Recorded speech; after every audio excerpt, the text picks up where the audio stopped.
Okay. It's so hard to ask them these questions with a robot, but we got through an entire campaign with a dog, so it'll be fine. Um. Oh, this is a great one. Okay. Let's see. All right. Would you rather have a permanent unibrow or no eyebrows at all? Again, with the robot. I guess cat folk doesn't really have a problem with that Nah, either. nah, yeah. Yeah. Well, no. Eh. The robot wouldn't have eyebrows The either. dragon doesn't have eyebrows. We're gonna have to do a different one. God. I'm not fantasy racist, but if you could all just play fucking humans from now on, that'd be great. I would do that on Sunday. And it's great. God. All right, Actually, it so kind of is. yeah, like it. Listen, I love It's Peanut. different. Okay, I love Peanut, but don't bring a fucking Loxodon into Barovia. Get the fuck out of my game. Like, all right. Anyways, sorry. Also, Peanut's too sweet for this world. He shouldn't have to go to Barovia. Though the food, maybe. No. What makes your character feel safe? That's the question. What makes your character feel safe? Ruminate on that. If anybody would like a third hero point and a third hero point card draw, go ahead and roll into chat. There is an end of year survey. Even if you just want to skip to the hero point section of the survey and not, and just pencil whip the rest, I am going to take the results of the survey and use them to guide us in the new year of how we handle 5e inspiration and how we handle hero points moving forward in my games at least. So if you have opinions about that, fill out the survey. It's in announcements. Bellanora, go ahead and tell us what happened last time. Okay. So, our session began. Hold on. I'm sorry. There we are. We began out front of the Hotfoot Hippodrome, the Smokeside Saloon believed to be the headquarters of the up-and-coming gang, the Powderkeg Punks, who we have been tasked with investigating the activities of. We entered to the din of ska music to find a club that was mostly very nice, minus some patchwork, but had a very solemn mood to it. Upon gathering information, we found out that the Powder Kegs had decided to change locations and were putting the Hippodrome up for sale. Discretion was able to get many details from the bartender Jazz Hands, a colorful werehog individual, namely that they had moved to a shutdown warehouse in the southern Smokeside and that there was a secret room under the Hippodrome where they used to meet. We went around back, found the cook in the alleyway having a quick smoke. I was able to convince him that I was part of the gang and that we needed to get into the basement. Once down there, we found some notes written by Gax Nixbrix, the leader, and that talked about his ambitions to become high status, and that he elaborated, believing that Shomalazir and helping him develop Pyronite was his way to get there. Having a pretty clear idea of the situation, we headed out from there to the secret headquarters. When there, we ascended to the roof, and then opened combat, catching them off guard. They were all sleeping in there, and then we just kind of started bombarding them. Early on, Gax tried to offer us a peace talk. We turned him down, and we kept fighting. And then a giant-ass snake burst into the room, and things are getting a little bit crazy, but we're going to see how it goes. We also freed a dinosaur, stopped it from getting blown up. And in B speech, it swore to make it up to you someday to repay its Wookiee life. It's Yeti life debt. So but it dawned on me that like our goal here was to just find out what they were doing. We kind of got clandestine and just sort of decided to barge in and murder them.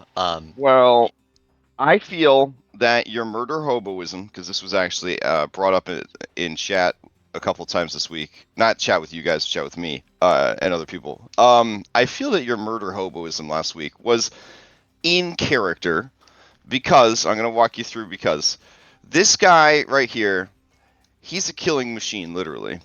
Okay. Yeah. So he doesn't have an alignment or morals or anything. He's just looking for his friend. Okay. So like if people die along the way, shit happens. Neutral. My IRL, if this woman saw you look angrily at an animal, she would hit you with her car. In game, she works for the dwarven goddess of the hearth, the home, and child care.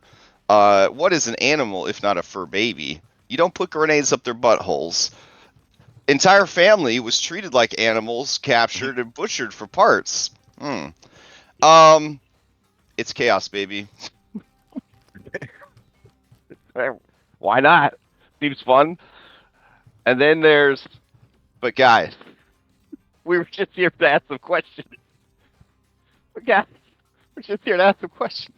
So yeah, I think that overall, and I also feel like Bella, you just sort of got caught up in the moment. And then your more Oh, yeah. analytical brain, yeah, and then your analytical brain was like, what the fuck am I doing? But here we are. I was Here really we are. gung ho in the first round, and then I saw who was in the room.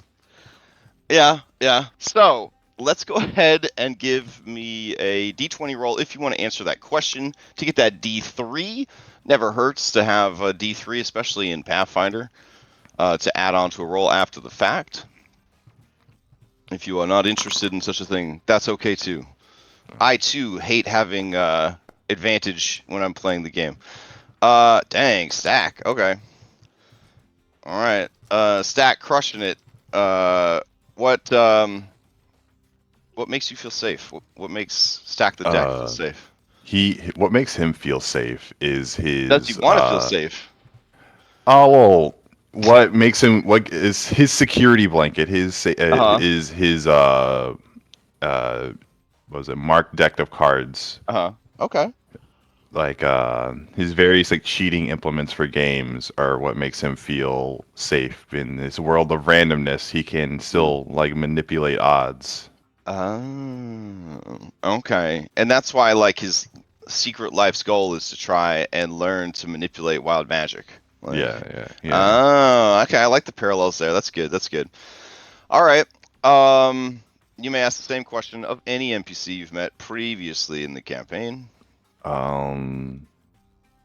Let's what was his name? Boomer? Boomer. Yeah, I haven't Oh heard of him in man. a while. What makes Boomer feel safe? Boomer feels safe when he is around his pack, which is Phoebe and her accomplices, wife, allies, employees. As a knoll, from the mana waste, it's real rough out there, and so you got to stick together to survive.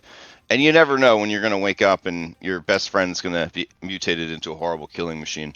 So they, come into the city. They're all alone, finding a place here, finding a found family that means a lot to them. It makes them feel safe.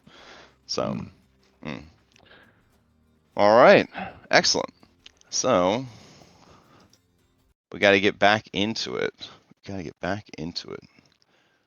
Let's see. See if I can grab anything from up here. I need hero cards again.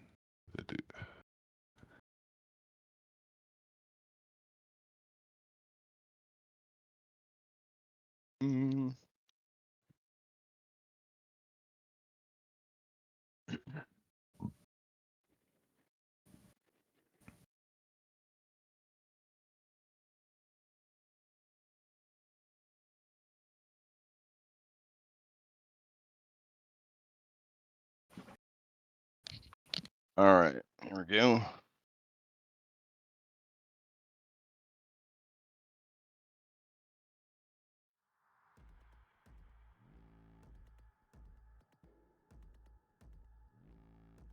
All right. And now to clarify, because we've been having issues getting the disguises to stick and all that, everyone is disguised currently, right? With their hats of disguise?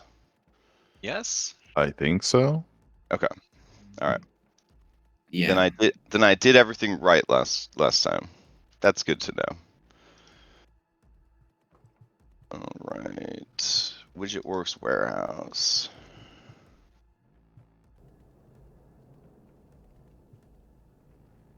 Alrighty. Oh man. A lot going on. All right, so we ended going into round 4, and it was Glax Nixbrix's turn, I believe. And we'll just kind of continue from there. All right. Let's see. Dang, there's a lot of people here. All right, the dinosaur's been freed. It hasn't escaped yet. He's got a lot of people in the way. What options do you have, my little friend? That ain't gonna... Wait, yeah, you can move diagonally between people in Pathfinder. That's right. Okay. Well, in that case, let's see. Yeah.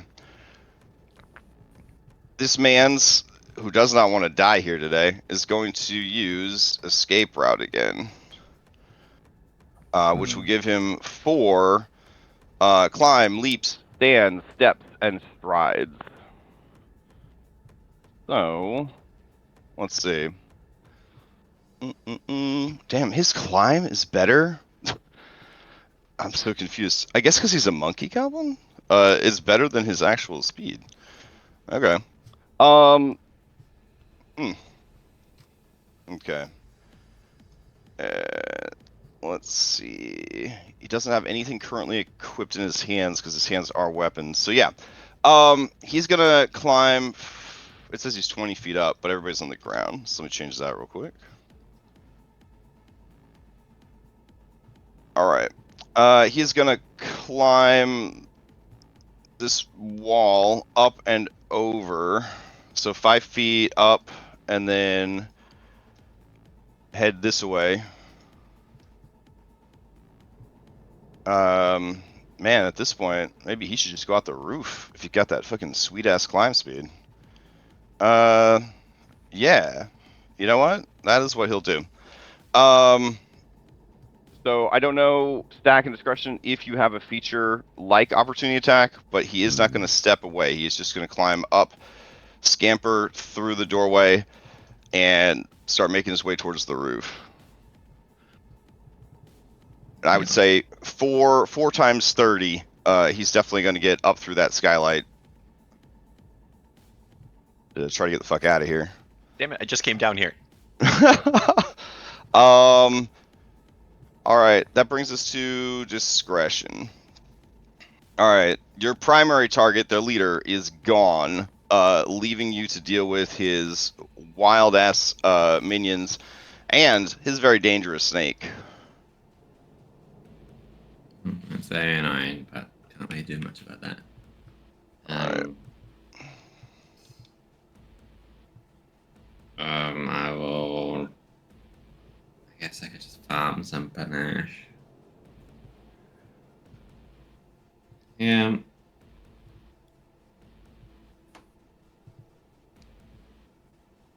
Yeah, I will do a little bit of tumble through.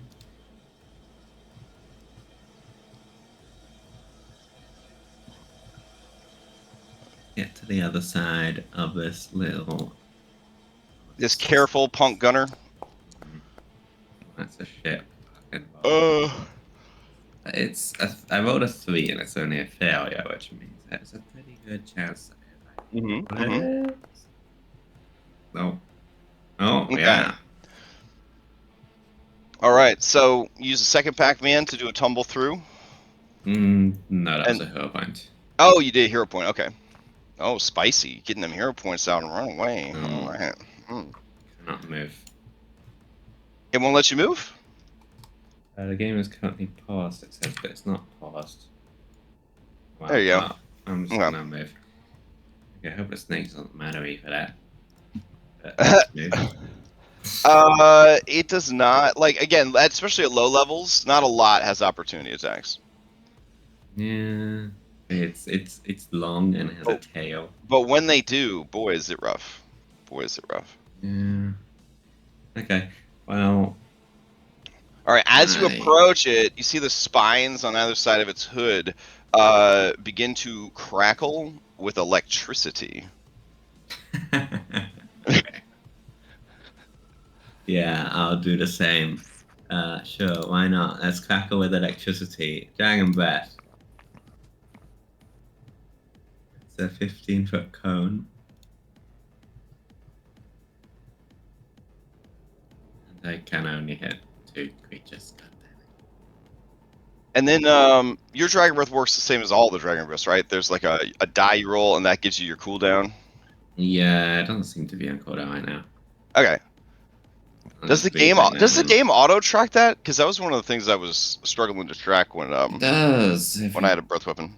So look, I'll click it right now. Look, you see here, 1. Ooh, And very then nice. if I click on my token, right click, and you can do this with all your monsters. Okay, it's not doing it. But if you have like an actual breath attack, then you can normally right click and then do the extemporary effect. And it will, Oh, it will okay. actually put a timer on your token, and it will actually go down with the Oh, wow. automatically. Oh, that's cool. Okay. But it doesn't seem to want to right now. Okay, well, don't get too. Okay, well, they do a saving throw, both of them. All right. Reflex 17. Here we go. Yeah, they're level 3, so it's only a little bit of damage. Well, One success, one fail. It's only 7 lightning damage, but. All right.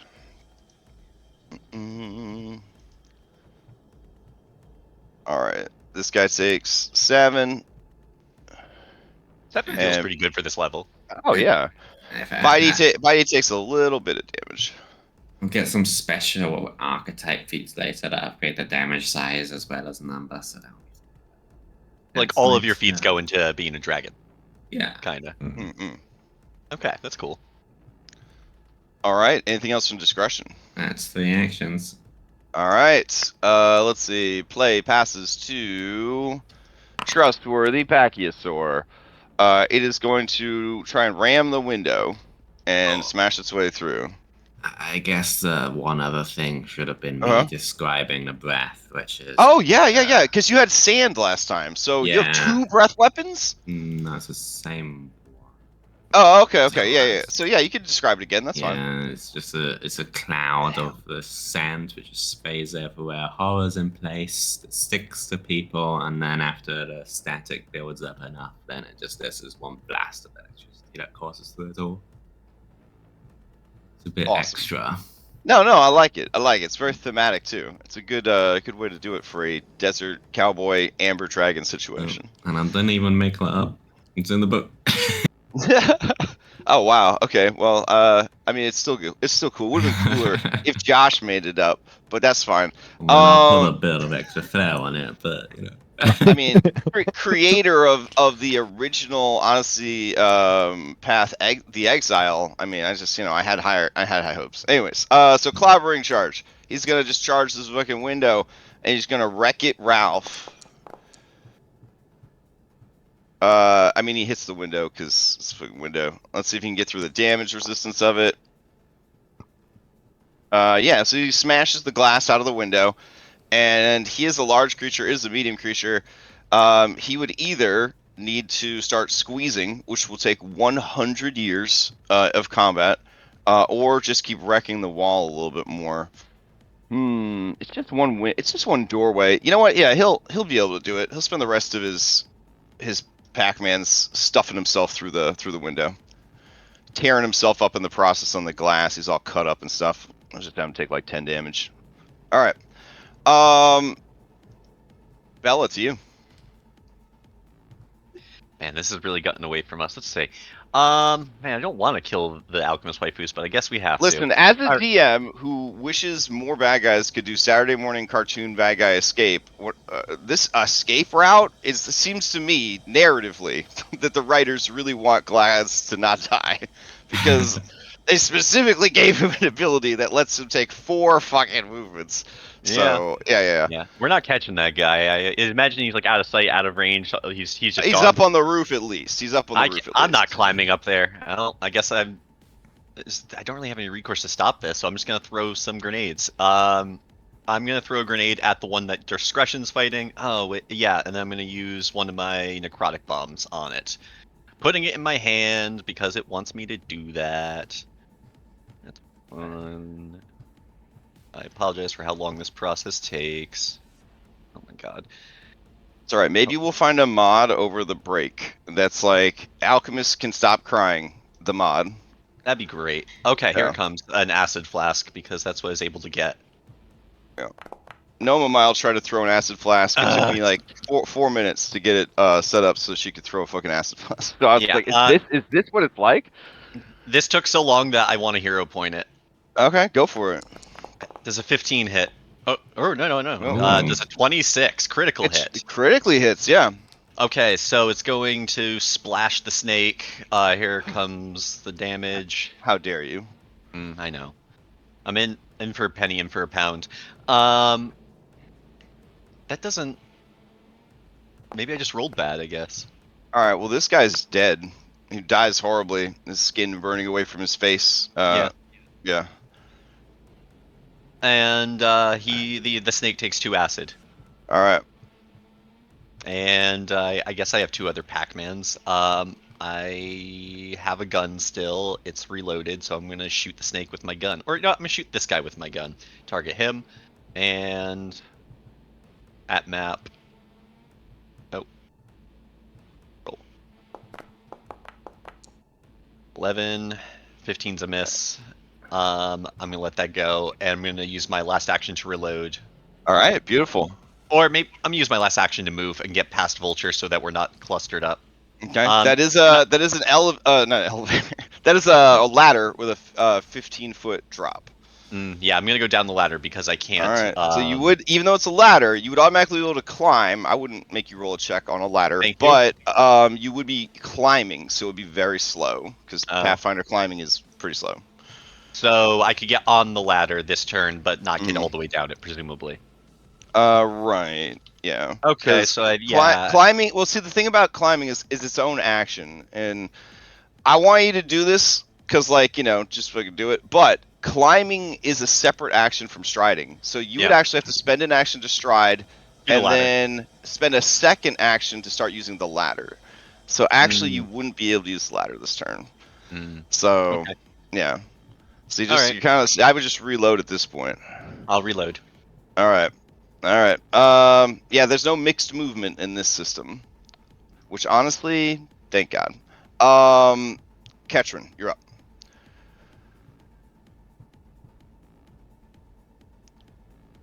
Okay, I am going to jump onto the catwalk. Okay, hype. The action. catwalk sways from your might as you land on it. It kind of back and forth. Okay, I am going to. That's one action. I'm going to move. What? Here? Why is it not letting me move there? Oh, there's walls and shit. Here you go. Okay. So you move there. Thank you. All right. And I move here. All right. So And that's that one is- action to leap, one action to stride, and you have one action Yep. left. I will. I would have to tumble through this guy. I think I'm gonna do that. Oh, okay. Yeah. Because I want to get in front of him. You want to get closer to Vulture. All right. Yeah. Target him and give me a tumble through off of your action dash bar. Oh, I'm not very good at this. Yeah, as you go to tumble. Yeah, as you go to tumble through, he says no. It makes Okay. shake his head. So you would just Okay. be on the corpse of his Right buddy. There you go. Yeah. All right. And that would be your turn. Play passes to Stack. Okay, can I see Gix like through the skylight, or is he like on the roof? No, he went up and around. Yeah. Okay, all right. That's Yeah. fine. 120 feet of climb speed. He knows how guns and stuff work. He does not want to get killed. All right. Still We within go up range. to the snake and and let's see. I'm going to do a spell strike on the snake. Try and knock it out with sleep. Interesting. Okay. So it is not surge time. So it's just your standard issue chance for a wild surge. So it would be a 3 or less on a d20. That would need to be a spell that uses an attack roll. A spell attack roll. Oh, Oh, for spell spells. Oh, strike. okay. Yeah. Oh, yeah, you're right. So you're you're just right. casting That's- sleep on him then? Yeah, I'll just cast sleep on him, and then Okay. All right. So go ahead and cast sleep. All right. I have no idea how this works. 30-foot range, 5-foot area burst. Each creature in the area becomes drowsy and might fall asleep. A creature that falls unconscious from the spell doesn't fall prone or release what it's holding. That's nice. This spell doesn't prevent creatures from waking up due to a perception check, limiting its utility in combat. Oh. Okay. So even if this works, if it's loud, he could just roll the check to wake up and keep going. But it might slow him down, cost him a turn. So let's see how it goes. Might fail to check at this level, who knows? Well, They critically succeeded. it's also inca. oh, wow. On a 5. On a 5. Okay. Oh, okay. At least we know that it's a higher level than us. I guess we already did. Oh no, All right. it's level. That would be Sorry, your turn, right? yeah, that would Moving be to my- two Pac-Mans. All right, Vulture, to you. All right.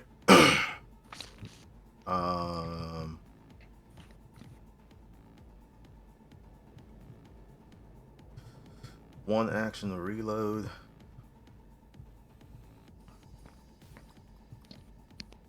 I still see the monkey bastard climbing, right? He hasn't actually No, he escaped the is, skylight. bro, 120 feet of movement. He went up the wall, up the skylight, and he's now on the roof out of sight. Oh, he actually moved outside. Okay. Oh yeah, to firmly establish for everybody, this dude ran up the with the climb speed, he climbed up and out the skylight and out of sight. Okay. Yeah.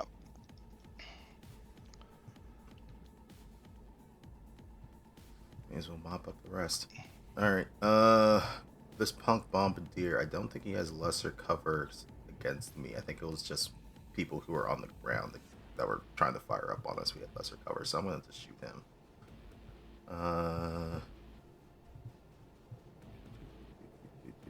On shot. 28 to hit. Yeah, 28 to hit on Ernest. Yep. All right, yeah, Ernest is gonna take that. That's a critical hit. Give me the damage. 23. All right, takes 23 points of damage and dies. Alright. And then I'm going to, I think it was difficult terrain on this catwalk, so I'm just going to stride forward, getting closer to Ketrin, who is no longer on the board. I'm underneath a corpse. Oh, there you Probably. are. I see you. Okay. That's it. And I think I take one. Do I just click this thing? So I'm on fire too.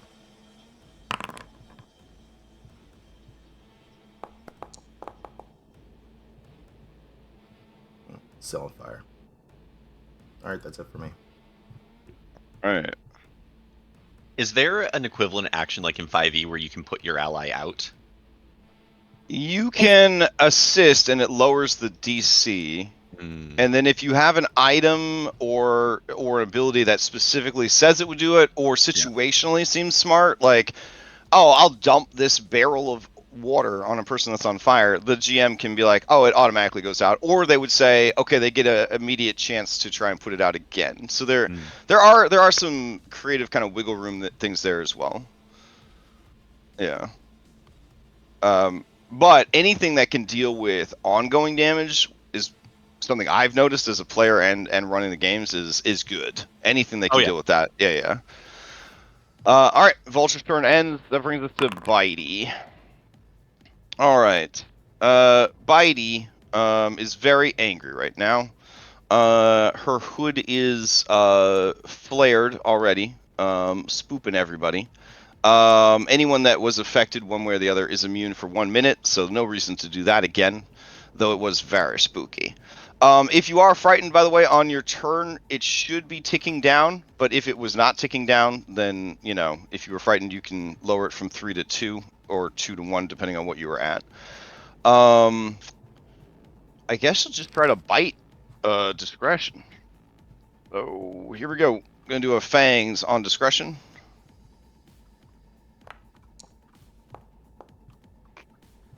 And that's going to be a 29 to hit.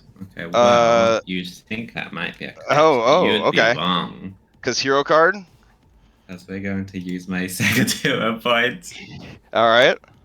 We're going to use Grazing Blow. If a foe rolled a crit, it gets a success instead. That is very good, because I think this would have been a very painful crit. Yeah, probably.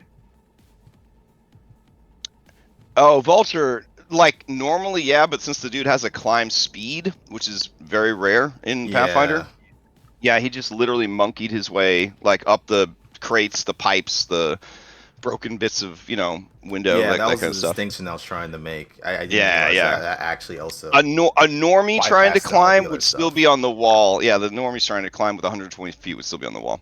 All right, so you turn into a grazing blow, and so you take,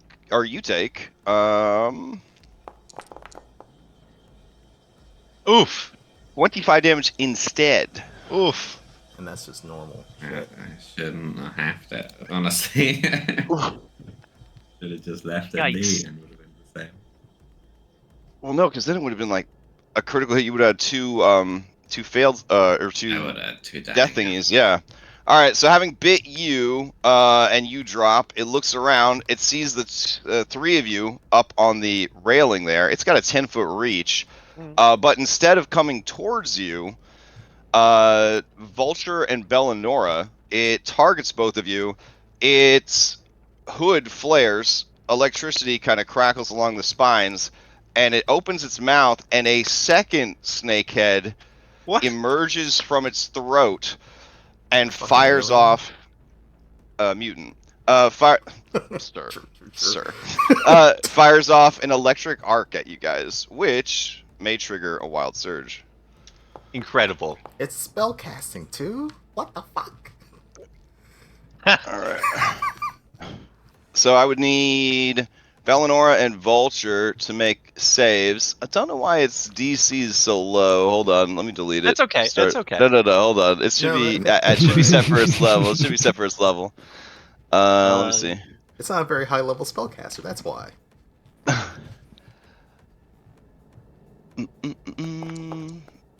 Oh. All It's right, probably hold not- on. Probably not.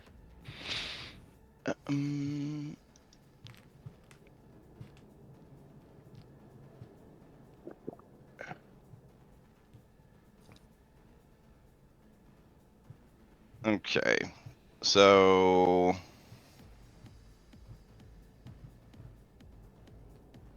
oh, I see. I see the problem here. Okay.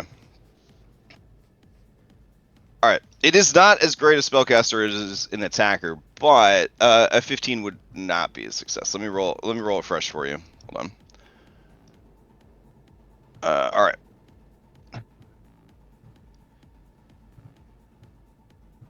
Wait, it's still busted. What the fuck? All right, hold on. Oh, where'd you go? Let me see.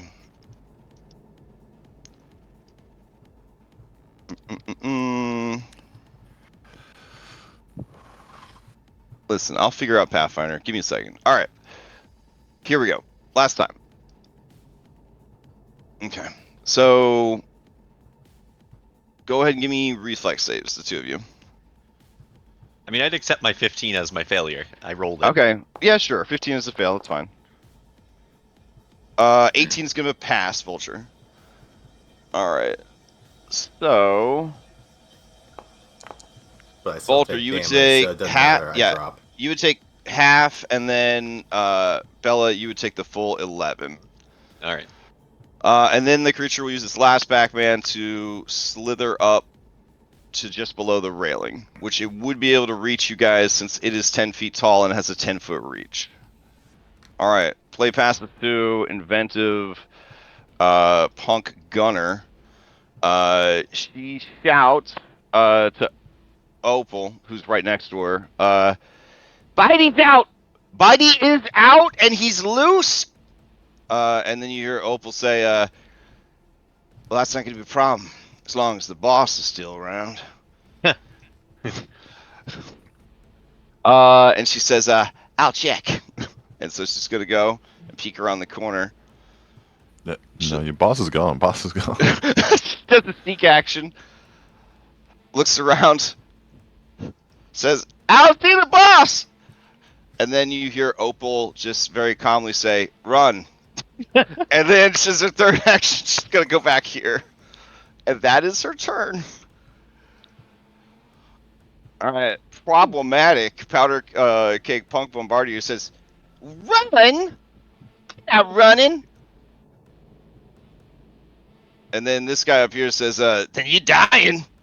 And she looks around and she says, and so she's going to run to here, and then stride. She'll stride again, I hope she makes it. and then she'll try to climb out the window. All right. Opal's up, and she says, she just shouts from around the corner. She says, "I don't know who the fuck you are, and I don't know who the fuck sent you, but we're gonna find out, and we're gonna kill you.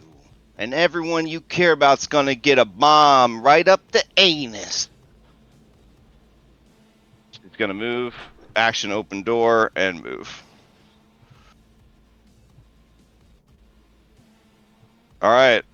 This guy is like, "Fuck all that." You're gonna take a move, and then it's gonna move again, and then it's gonna move again. All right.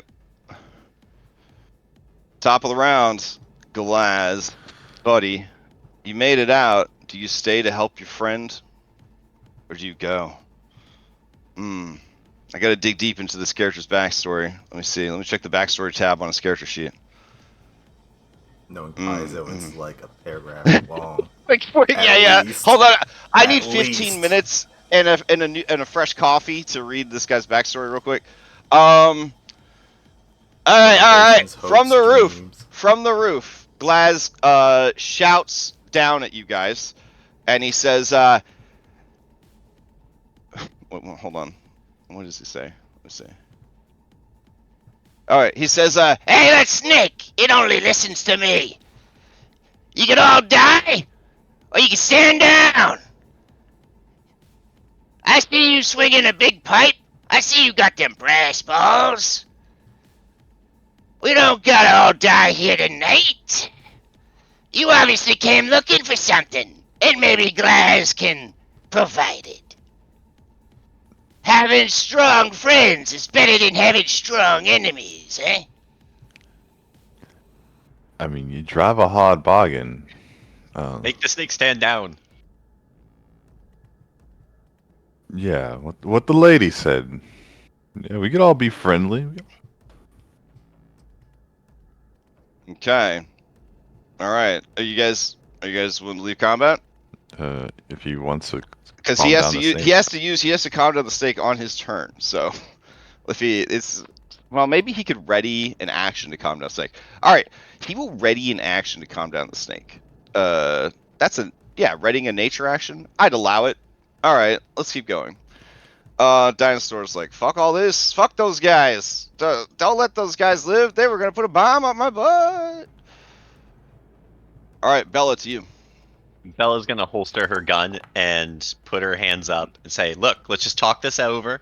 We came here looking for information, and we got a little bit more than we bargained for. But let's just calm down." All right, Ketrin. Ketrin is gonna move and battle medicine, and then raise shield. Okay. Bitey monitors your movements with some caution and a lot of pent-up aggression. It's you got a fine thing you have here. I'd hate to it'd be bad to see it all blown up, wouldn't it? Well, I mean, seeing things blow up is one of the greatest things in the world. I hear you like to blow up other people's things. Right. Stack, you're up. I don't think there's anything I could do for. Do I have a potion? I do. I am also on fire. Oh, Oh, you no. are on fire. Can I put you out of on fire? Can I? Is there a check I Wait, could do to? who set you on fire, Discretion? I don't remember. I also missed Oh, it you know last what? turn, It's honestly. the snake poison. My bad. Yeah. Okay. It So burns her Emperor veins. Cobra, yeah, Emperor Cobra Venom Oh, so I has might affected also you. have that. Now I was on fire before the snake. Oh No, God. Okay. So go ahead and give me a not con save. Sorry, a fortitude save against this Emperor Cobra Venom. That is gonna just rip through your body, destroying you. Critical Oof. failure. All right, that would put you at stage 2, No. Oh, right? of the poison. Yeah. But Yeah. The dying poison. 3. Okay, so the stage 2 of the poison is that you don't make that save until your turn comes up, though, right? Or do you make the It would initial save happen against the the poison? moment I got a bit. Okay, so then stage 2 would have immediately taken effect. Sorry, poison's the one thing I'm still like struggling to wrap my head around. I'd be drained. I just put that on myself. Yeah, and then you take this poison damage. Yeah, which I have already. Which wouldn't have mattered because you already were downed. Right. Okay. No, it matters because it's a critical failure, which means it raised my dying from 1 to 3. Holy shit. Okay. And then All fire right, so on your stack. turn. And then fire on the turn. So Stack, they're in real bad shape. Yeah. Is there anything I could do? Fire and poison on my turn. He give you an antidote, I think. Or do you have any on your I have a person? lesser That's healing If potion this on my is- body. If this is All right. correct, Dr. Robin Zorro, who is on call, is saying 2 actions to allow reroll of persistent damage. If it's an appropriate action, GM can reduce the DC by 5. Yeah. Okay. But I also have a lesser elixir of life on my person. That's probably the best bet to just bring you Yeah. back Yeah. up. Yeah. Okay. It's the wasps all over again. Yeah. Can I just Yeah. do that? Then force feed them their own potion and. Yeah. So you did a move action. So stride, interact to get the potion. Third Pac-Man to baby bottle it. All right. I do that. Hey, don't forget. Now you can add an empty flask to your character sheet. God, my kid's so fucking smart. Oh my god, 30 years. 30 years of buying extra flasks. Man. Anyways. I'll click. So you're taking my potion up about I'm using it on me, or The adventure Yeah. is Just like you. a Just, program. yeah. It's in your inventory. So I don't have. Yeah. Just distracted by dying. Dang, that's a good heal off a potion. They're expensive. There's 30 gold. Yeah, who would yeah, they're 30 gold. Who would do such a thing as sell any of those? Do such a It's not super Alright. valuable or anything at this stage of the game. But it All right. gives +1 to diseases and poison saves, which is a bit bad. True. Yeah. All right, and that's Stack's turn. Discretion to you. Yeah. Well, let's get rid of this dead thing because I don't like that. Okay. Yeah, So I'm actually awake. you are. You're awake. I believe you're still on fire and you're still poisoned. I'm prone, so I don't need to stop or drop. I'll merely roll. Yeah, but as in, Oh, I got it. what's this about? So that's an appropriate way to put yourself out, right? So That is, yeah. Stop, dropping, and rolling. I would say is an appropriate way to put yourself out. They teach you that in elementary school. Yeah. Well, Roll sorry, in just America hydrate. they just teach us how to avoid getting shot now. Like my God. fire's pretty low on our danger list. We're well past fire. Okay. So DC 10. I remember when they had tornado drills. Yeah. Yeah. Hey, former military kid, I remember terrorist Ah. drills. So if that lowered the DC because it's appropriate, then that would be a DC 10 and 8 would no longer be a fire. Okay. Yeah. And that's 2 actions. I will stand up. All right. I'm writing that shit down. 10 levels of abomination vaults. I never thought to use my elementary school training to put out a fire. I am at 10. Okay. As you end your Oh, turn, give me a poison new fort save against the Poisano. Oh, that's a good save. That is very close. Yeah. That was the frightened that got Oh, you. wait, no. Frightened 2. I've had 2 rounds since being frightened. Frightened 2 Okay. is gone, so increase that by 2. then it would be just enough to make the save, so it reduces it to stage 1. That's right. You're looking at DC 24 right now. I still take the damage. Yep. Okay. Play passes to Vulture. I'll roll that persistent damage. The first instance of it now. So I take that.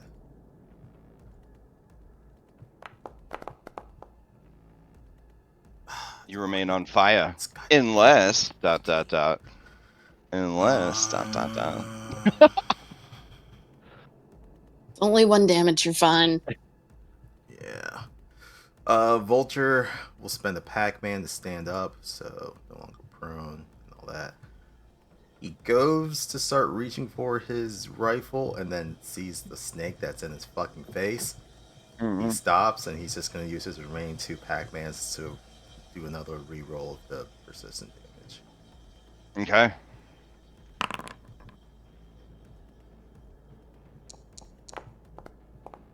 Oh, for fuck's sake. Okay. I don't know what happens when... I don't think anything bad happens when you critically fail against... No. Yeah, so you should be fine. Alright. And I And that's it for Vulture? just staring at this thing. Okay. Alright. Close to my flintlock, but not drawing it. You hear Glaz shout, Bitey! Stand down! Stand down! Chuffed, Bitey is going to flare her hood menacingly at you guys, and ready in action to strike if anybody does anything hostile. Whoops. Oops. Oh shit. Oh shit. I'm so tired. Oh my god. Alright, so let's see. Honk Gunner is going to run after Opal to try to tell her that the snake is standing down. And then Problematic, let's see. Okay. Problematic sees them run out. They'll just chill in the street, chilling in the street, and then chilling in the streets. All right. If you guys are okay, well, you guys need to deal with your situations, right? Your poison and your stuff. So we will stay in initiative. All right. Glaz stays up on the roof. He will poke his head over the one skylight over here, Vulture. And you see his shoulder-mounted rifle is kind of like, checking for targets kind of deal. And then he will use his third Pac-Man to step back down. So it looks like he did a move action, a seek action, and then another move action. All right, Dinosaur is just running free in the fucking streets of Alkenstar, living his best life. Bellinor, to you. Yeah, at this point, I think we've de-escalated. I don't think there's anything I can really do for discretion. I don't have any antidotes, so sorry. I already have the buff from Elixir of Life, so. All right, well, good luck. I'll just with hands up, I'll just say we've been looking for you. You've really been coming up in the world. You're catching a lot of attention. But more often, we're more curious about your business partner, Shoma.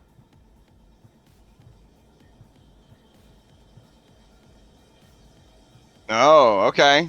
When you say that, you hear a voice in the roof say, Shoma sent you? He double-crossing us? I look to the group and say, this is our new narrative. Yeah. Wow. It's about time, too. Give me an out-of-combat, timey-wimey, deception. Sure. Okay.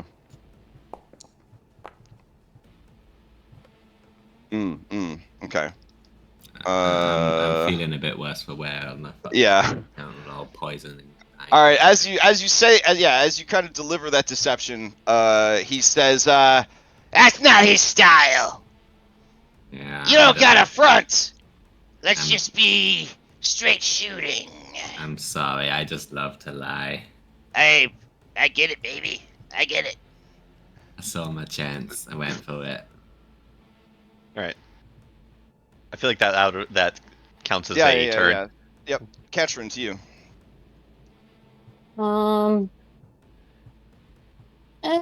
She can handle it. She's gonna jump off of the catwalk. Okay. All right. Do I just take some use- fall damage? Yeah, it'd be a leap action, and then you'd fall, and then you ignore the first 10 feet, so it'd be 5 points of damage, I believe. All right. Fine. I fall, I hit the ground, I say, oh, my knees! Poor knees. Okay, so that's one action. Yeah, if you I fall am more than going... 5 feet, you take bludgeoning distance equal to half the distance you fell. Okay, so 7 points of damage. Alright. Okay, so another 2 then. Now, what you could do... No, that's fine. Just keep going. You're good. Yeah, All so I'm moving up to discretion, Mhm. and then I am going to treat poison. Okay. Yeah, it's just one action. Okay, well, I'm gonna Yeah. hero point that. Alright.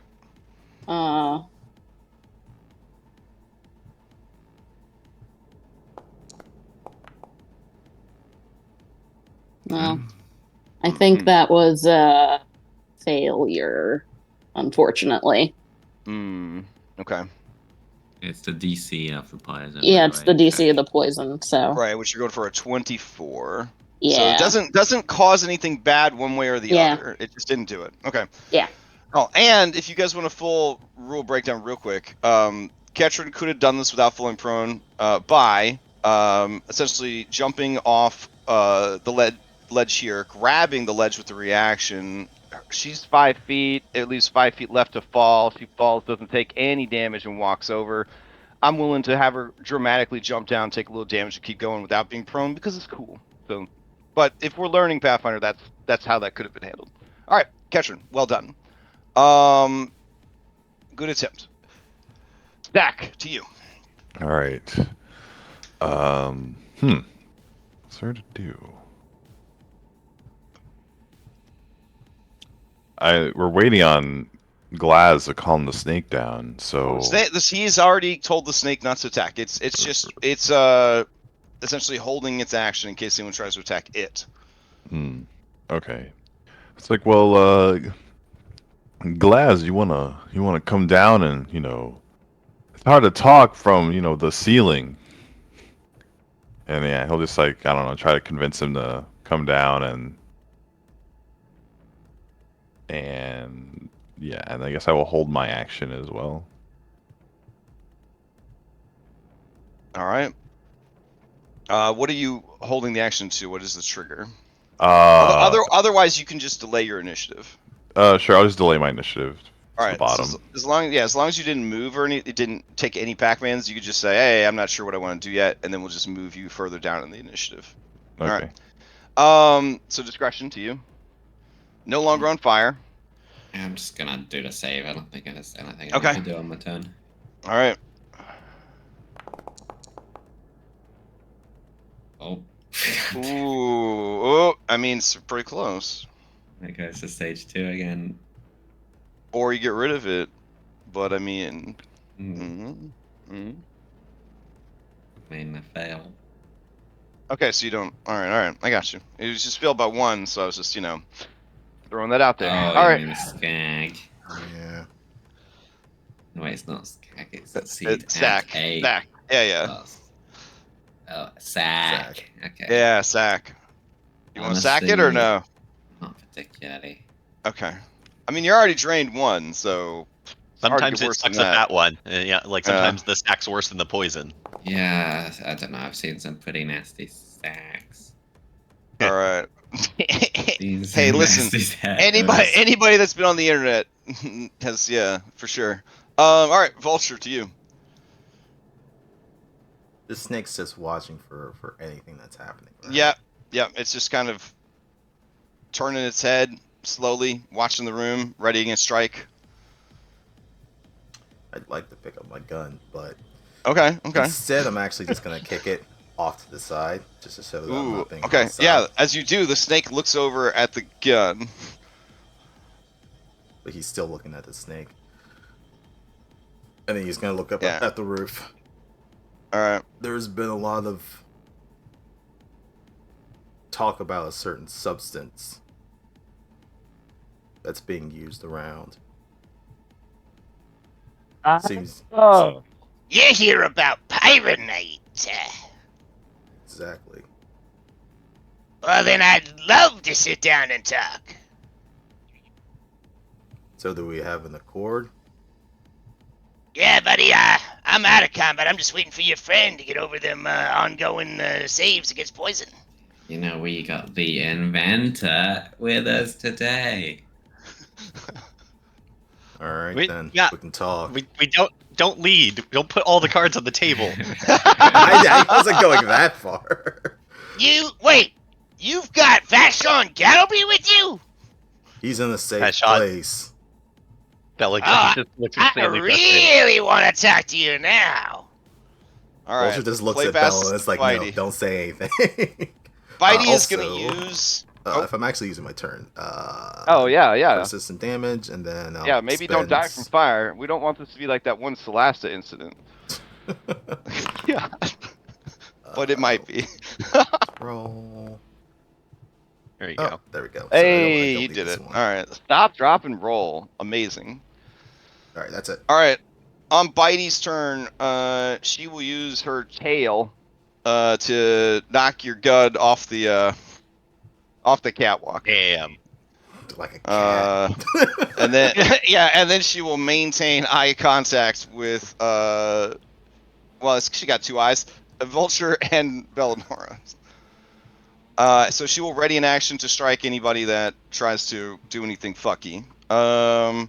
These guys, I'm just gonna skip their turn. They're regrouping outside, so, talking about the people that died, what Glaz is gonna do, what the fuck's going on, that kind of thing. Glaz is waiting to discuss dinosaurs on the loose. Bella, do you have anything?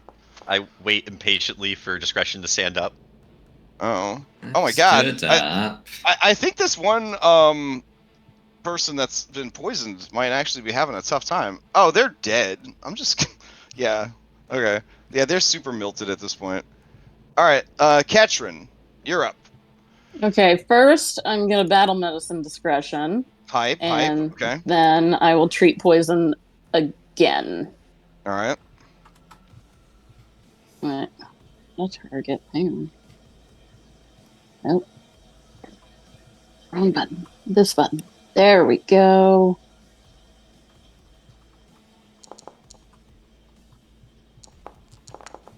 Woo, there you go. Nice. Nice. Nice. All right. And then I will treat poison with my last action. Okay. Ah, so close. Okay. All right. Stack, you've been holding, so you would just lose the hold, and your turn would be where it's Yeah. at? Question mark? I don't think you Like- can hold into the next round, so you actually probably would just move to the very bottom of the initiative round. So what did you do at the bottom of the initiative last turn? I would have, if discretion was still poisoned. Mm-hmm. Does my antidote help with, or you can't, or do they not do that? They already Does- have an elixir for the next. You can only get one item bonus, so they already have a bonus from the Elixir. From the okay. Elixir of life. Fully Okay. better, and it would have made that failure be a success, and I would have been free to it by now. But also, I'm honestly fine at this point. Okay. Okay. All right. Then I would just let's see. Are there any? Yeah, like, can I do like a request to see if to get Glaz like to come down and off the ceiling, or? Yeah, you could do a request. That's fine. So just give me a diplomacy. Okay. Diplomacy. And discretion. It's only 6 rounds of this poison. So yeah, that's yeah. why I'm basically just saying I'm probably totally Yeah. fine. 'Cause it We only could- deals a D8 or something, even at Ooh, stage yeah, 2, Stack. yeah. The way you ask him to come down, it comes across as like, Demanding. okay, your turn goes back to normal. Nice. All right, so you just missed your turn. Cool. So Stack would have gone. I was before. always curious about that for delaying turns. Like what happens? Yeah. All right. So then, Stack has gone. Yeah, Stack. Your request. He doesn't like the tone. Like maybe it was a little too sinister. You know what I'm saying?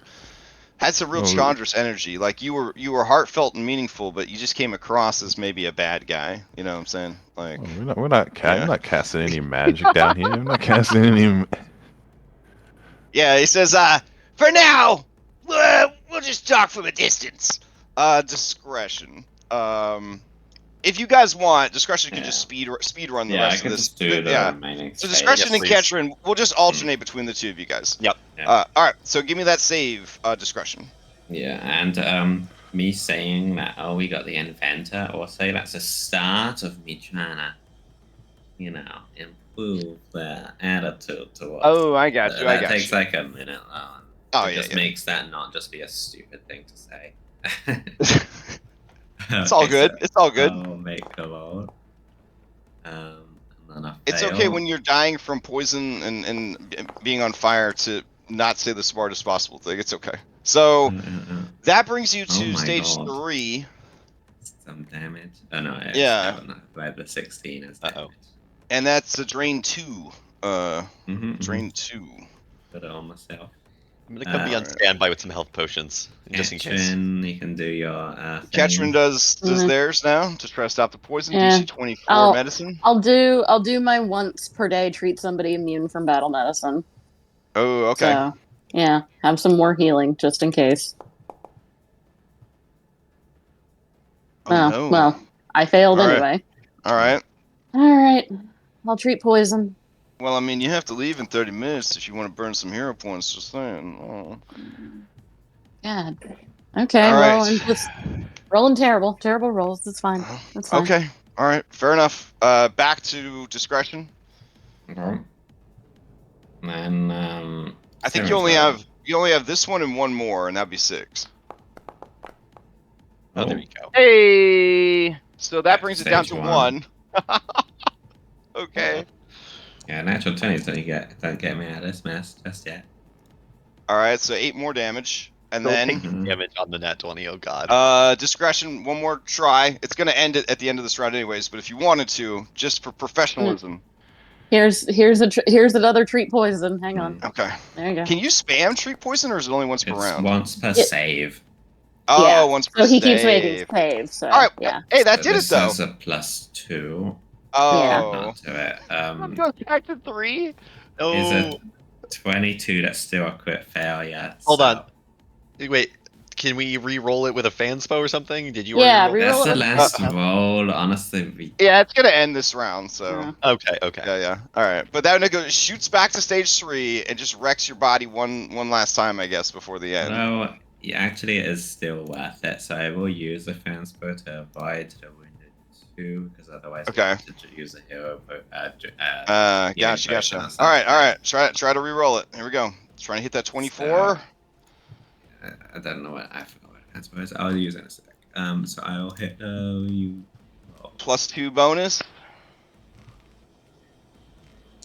So it's got +2 bonus on this. Ooh. 20. That's a failure. But It's not that's crit. all right. All I needed was a failure instead of a crit. Okay. All right, and then it ends at I the end know, of your it's the turn. same effect as a crit now, isn't it? Oh god. Oof. Actually, no. A crit fail would have been instant death. So Oh Jesus. Okay, so do you fall to 0 and then it wouldn't have been instant death. But I am at dying 2 now. okay, so you're dying 2 now because you were all right because you were up to dying 3, right? I was wounded 1 though. But And then- going to dying 3 is irrelevant. It's when dying is removed, then you gain it 1 more stack of wounded. Right. Okay, yeah, I got you. Yeah. Yeah, so then you're wounded, so then you go to dying 2. Gotcha. Okay, Okay, and then I will lay on hands. beautiful. I'll- All right, give me I'll a risk it. d20. Give me a d20. All right. Oh, miniatures start running across the screen. Oh no! Oh my god. All right. Okay. Misfortune, I think, so it can't be. Okay. All right. Hey, I'm gonna say I haven't caused any wild surges. Oh, That's not true. I know you didn't. I know you didn't. Well, All in right, any give me. case, you still get 12 healing. beautiful. Give me a D Hundy real quick.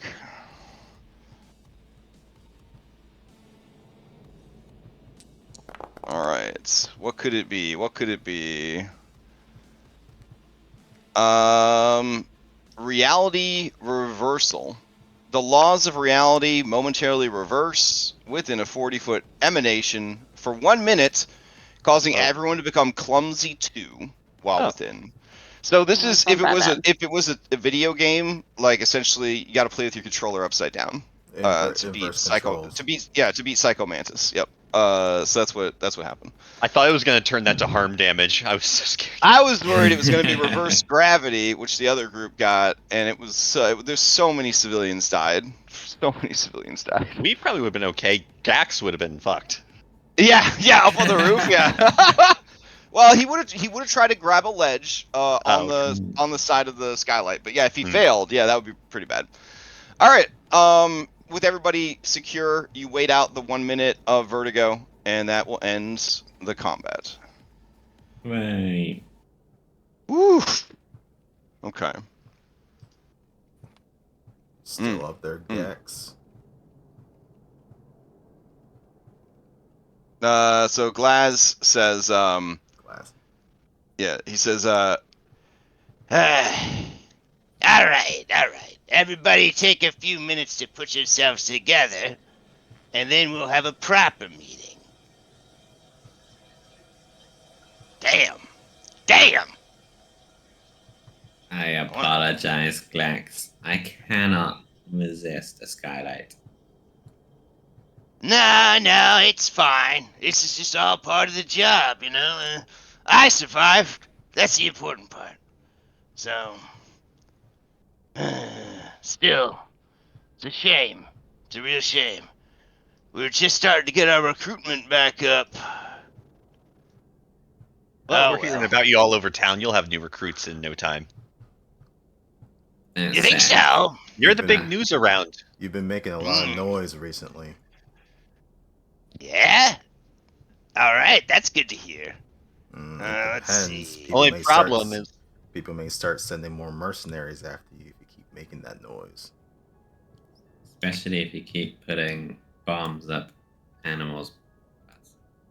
okay, so he climbs back down with his monkey tail. He swings to the thing and he hops into his throne. Bitey coils up at the bottom of the throne for effect. The rest of the peeps come in to listen, and some of them kind of start dragging the dead off to the side. Yeah, we don't like the animal blowing up thing. We're just gonna start with that. No, But it's funny! not that funny. It's cruel and excessive. Anyways, your involvement with Pyronite has earned you some attention. Yeah? People understand that I got the flash and I got the style. People understand that your involvement with this could cause a lot of trouble, and they'd like you to be made not a problem. Oh! Yo, you guys hear that? We are a problem for people, so much that they sent a hit squad against us. And there's a round of applause, cheers. They look up from looting their dead companions' bodies, give a thumbs up, and he says, Well, that's good to hear. That warms my heart. Suppose everyone measures success with a different moniker. Who put you on that path anyway? Which path? The path to being a total badass? That was all me. I've been reading a lot of self-help books. Where did Shoma Pyronite. come up with the Organizing Pyronite. chaos. The Where pirate. did Oh. Shoma come up with the recipe? Where did he get it? So show my life serious. he leans forward in the throne. This guy. I don't know. Big loser energy. But always been a great supplier of explosives. Well, he came to me the other day. Maybe it was a couple weeks ago. Time is slippery. He says, "Hey man, you heard about this Pyronite? And I was like, and of course, this is happening in like a cutscene, but it's narrated by the Goblin Monkey. And he says, Pirate Knight, what's that? And then he explains the incredible explosion that took place at the college, and my eyes got wide like two shotgun barrels. And I was like, I gotta have it. And then he said, anything's possible for a price. And I said, well, buddy, I guess we're in business. And so ever since, we've been trying to come up with the funds to get the supplies to make our own Pyronite. Sadly, the closest he's come right now is Lyzerium, which is honestly still some pretty good stuff. But he is committed to getting the real deal out. Bella visibly scoffs when she hears Lyzerium. You realize there's a lot of people looking for this as well. Yeah, I heard that halfling fella was looking for it. That's why we were thinking after we get it, we would sell the recipe to that guy. He's offering big bucks for it. On the DL. He would set up that deal with you, but then he would probably just kill you. Yeah, you realize he doesn't. Well, I did hear he's fucking the head of the cops or whatever. Yeah, he doesn't like loose ends. That cold fish elf lady. Exactly. He doesn't like any deal you make with him would go up in smoke. He doesn't like loose ends, so. Interesting. Well, I will tell you this. I haven't really heard from Shoma on any meaningful progress. The guy's in a real bad way. I don't want to put his business out there, but I think he's hooked on cactus juice. I hear he spends his time trying to get into the Longhorn Lounge instead of spending his time on his research, trying to get a fix. Listen, everybody's got some weaknesses, but I think that his biggest motivation is all the debts he's incurred. College ain't cheap, and research ain't cheap either. And addiction, that's gonna take you out of this world. A lot of dangerous folks asking around about him. You're not the first, though you are the first to drop through the skylight and kill a bunch of people. We're very serious. There was this big eyeball guy asking about him. And he was like, real rude. And he said something about he would spare me because I was so ugly. Whatever that means. Eyeballs. Not everybody's got good taste. Big eyeballs? Well, a big eyeball, like he pantomimes like his head is a beach ball. like his whole head's an eyeball. Concern. Yeah. You guys may attempt a recall knowledge. Yeah. Thank you.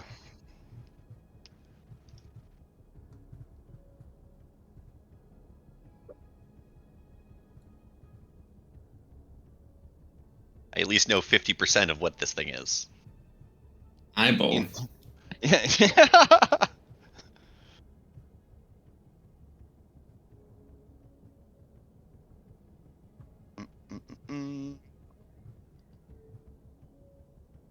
Alright, let me see. What do you know about this with that check? Ooh, okay. Ooh.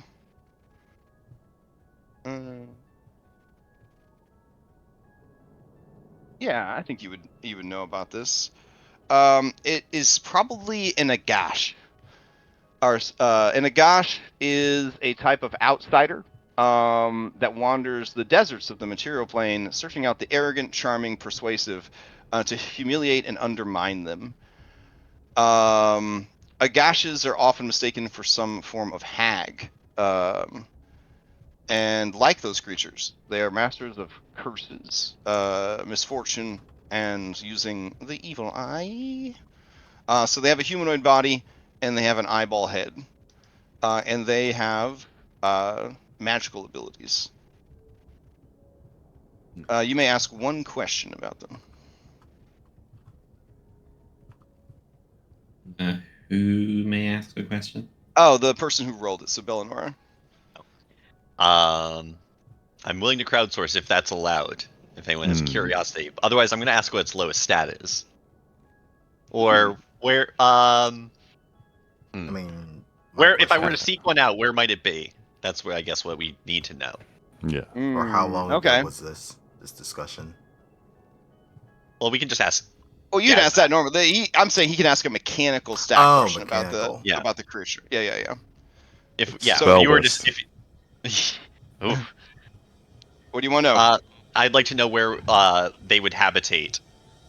If Okay, well, per your initial check, where I dumped some info on you, it's just like a desert wanderer. well, they are always looking for arrogant, charming, and persuasive people to humiliate and undermine. So, being this is a city in a desert. You already got the desert part taken care of. So, Right. they're probably just looking for people to shit on, essentially, which the city has plenty of. So aside from being a giant eyeball head, they just act as normal humanoids for the most part.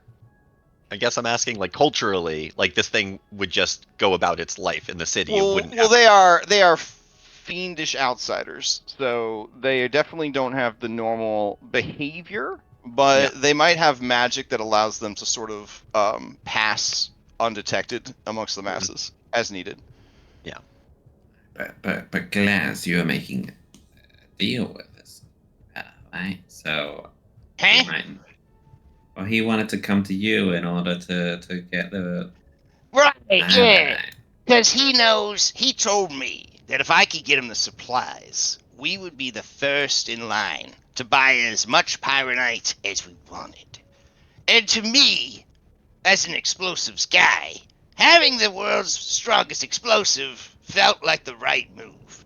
So yeah, I sold my old place, I moved us into this junk-ass warehouse, and I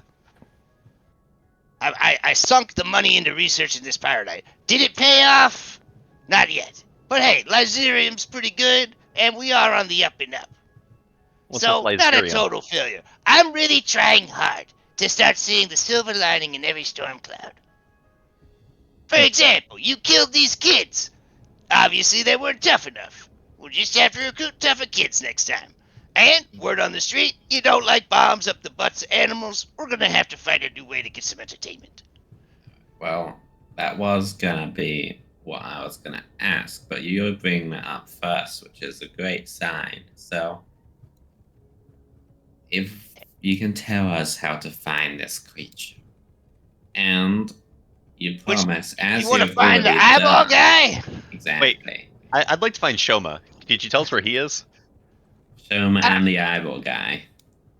Both of them. And the eyeball guy. Oof. Ideally, but if we could start with Shoma. Alright, so other than my life, which was already assured thanks to my incredible escape techniques, and You're a big ass snake. yes, of course, thank you. And Bitey was there too. Hey! Not sure I understand, but okay. I'm talking about Eleanor my blushes. penis. Ah, Sometimes they call it penis a snake. What's wrong with you, man? You got a voice modulator or something? accident. No.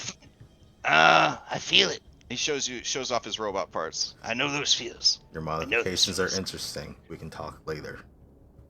Yeah, listen, if you ever need some work done, my friend Sydney. Oh man, she's a whiz with robot parts. Poor girl hasn't been around much lately though. We all look at Vulture. She was great. She really appreciated the flash. And he ruffles his mohawk again. Not to steer this conversation anywhere. Does that jog anything in his memory of having worked with this guy? Or was this maybe something prior to when him and Sydney were working together? You don't remember this guy, but you know that she was like very busy and popular. Like she had a lot of clients. I mean, it's Alkenstar, and she was willing to work on less than legal robot stuff because clockwork is really what you should be focusing on. Because again, the incidents that happened in Numeria were a cautionary tale. So they're really trying to steer the technology of Alkenstar towards clockwork and not into just straight up robotics. So you also know Sydney. Then we definitely need to have a talk. Oh, But you know her already. Well, if you see her, tell her she should come around. I got some people here that probably would like some upgrades. Vulture, why don't you also have a shoulder cannon? That's a great question. Oh, wait, that's- Vulture? Oh shit. That's the robot that Sydney fixed up. She was meaning to tell me about it, like to introduce us. Wow. What? You're like the wayward son. Mom's gone, you're off killing everybody. To go find Mom, yes. You want to join my gang? Let's put that offer on hold. Well, It wait. How seems much you are may you need a paying? few- How? you may need some players Ketrin after looks that. very disapproving. My children are not allowed to join gangs. Wait, is that us? Tell you what, once you guys are grown-ups, you come on back. This was a good audition. Right. I mean, I think And The record, until- my vote was for audition. Until then, Glass, then I'll still try and propose the deal. Which was, if you give us the information on where to find Shoma and the eyeball guy, then we would promise to not make your life difficult again. As I, perhaps, would once have been a sworn enemy of yours, but I don't do that kind of thing anymore. Anymore? What are you talking about? So we can let bygones be bygones and never see each Sure. other again. In Are you sure you exchange want for that? Information. You can spend the rest of your life without seeing all this flash? I'll have to cope. Listen. You were tough. You fought hard. If you had just come in the front door and made an appointment, I would have had you guys fight Bitey anyways to prove that you was tough enough to get info. So in the end, it all kind of worked out. But yeah, I'll tell you. Shoma's in a bad way, and things are falling apart for him. So maybe it's best if you guys go and put him out of his misery, or arrest him, or I don't know. What exactly are you gonna do with him? Oh yeah. What? We're just gonna have a talk with him. We're gonna have a talk like we came here to have a talk with you. You know what I mean? Then so you gotta go kill him. That's rough. Not necessarily. We're He'll gonna get probably the gonna kill him. We're gonna get the information that we need. So why would I hand over my supplier of fine explosives? I'm gonna need someone to take his place. Well, Bella steps up. Maybe I could arrange that. Because you guys know Gattleby. Yeah, or something like that. I see. All I'm saying is you backed the wrong horse. I'm starting to think that, yeah. It's been weeks with no payoff other than some Lyserium. Tell you what, you give us this information, and we may have some business to conduct in the future. I might be able to do you better than Lyserium. Wait, you're the ones that kept us from getting Gattleby when we tried to kidnap him. To be You and fair, that a lot of 5 other people were trying to kidnap him that day. Oh, were there? He's very kidnappable. Oh, yeah, Vashon. See, Shoma got so desperate. He's like, just bring me Gattleby and I'll force him to tell me how it works. I'm so close, but I need his brilliant mind. Then you could stuff a bomb up his butt when I'm done with him. That sounded good to us, so yeah, we went to kidnap him, but there was a crew. Looked different than you guys, but I'm starting to think you might be wearing disguises. Anyways, that plan went tits up too. But I mean, most plans do around us. You know what was weird though? We got tipped off that he was going to be taken away by the cops, no less. Yeah. We learned the same thing. Apparently, the cleaners were also tipped off. Interesting. The coppers were gonna kill him. Why do the cops want all these guys going after him? Wouldn't they want him for themselves?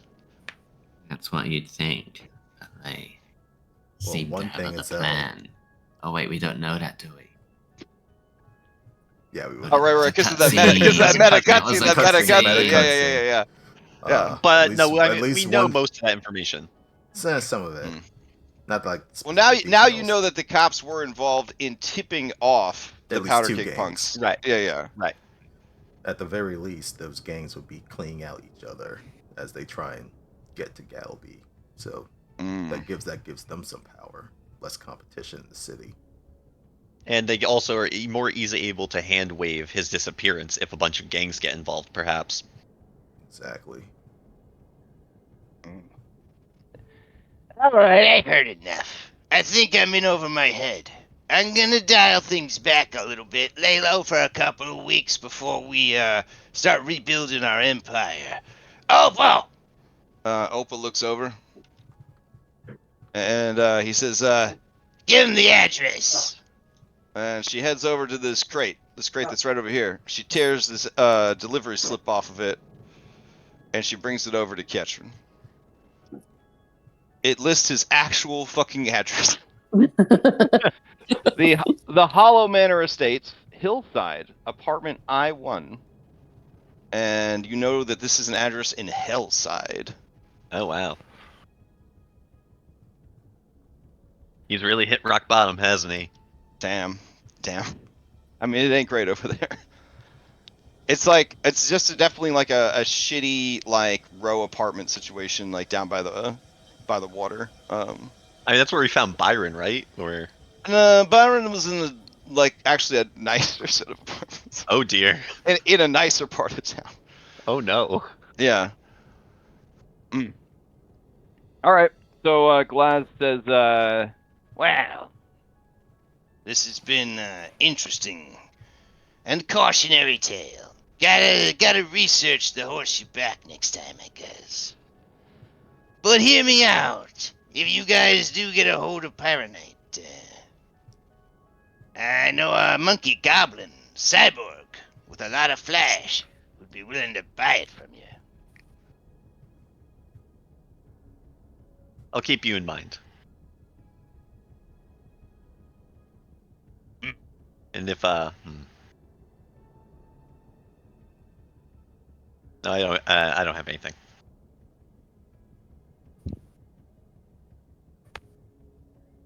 Oh, let's see. If the characters impress him. Oh, dang. Okay. so he says, I do want to say, you guys did some flashy work tonight. I'm impressed. If you ever want to learn some of the techniques of my crew, I might be willing to take on an apprentice. So that means you guys can learn the Black Powder Berserker feats during level up, if you would like. Yes. I don't know if it includes the absolutely broken bombing run, but I mean, still pretty cool. I understand if it doesn't include that. Let's see, detailed on page 79 of this adventure. Let me skip down out of curiosity. Everyone wants to know about bombs. No one wants to know about magic. No. Because they're less dangerous. That's the campaign setting, bro. No, I know it's just a joke. Yeah, I was joking. Yeah, everyone wants to know. It's all bombs. That's all. Black powder, what?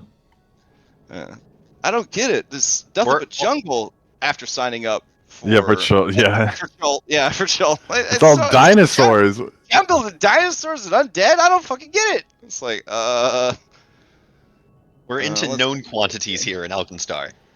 All right, so some of the things that the black powder feats can teach you is inured to alchemy.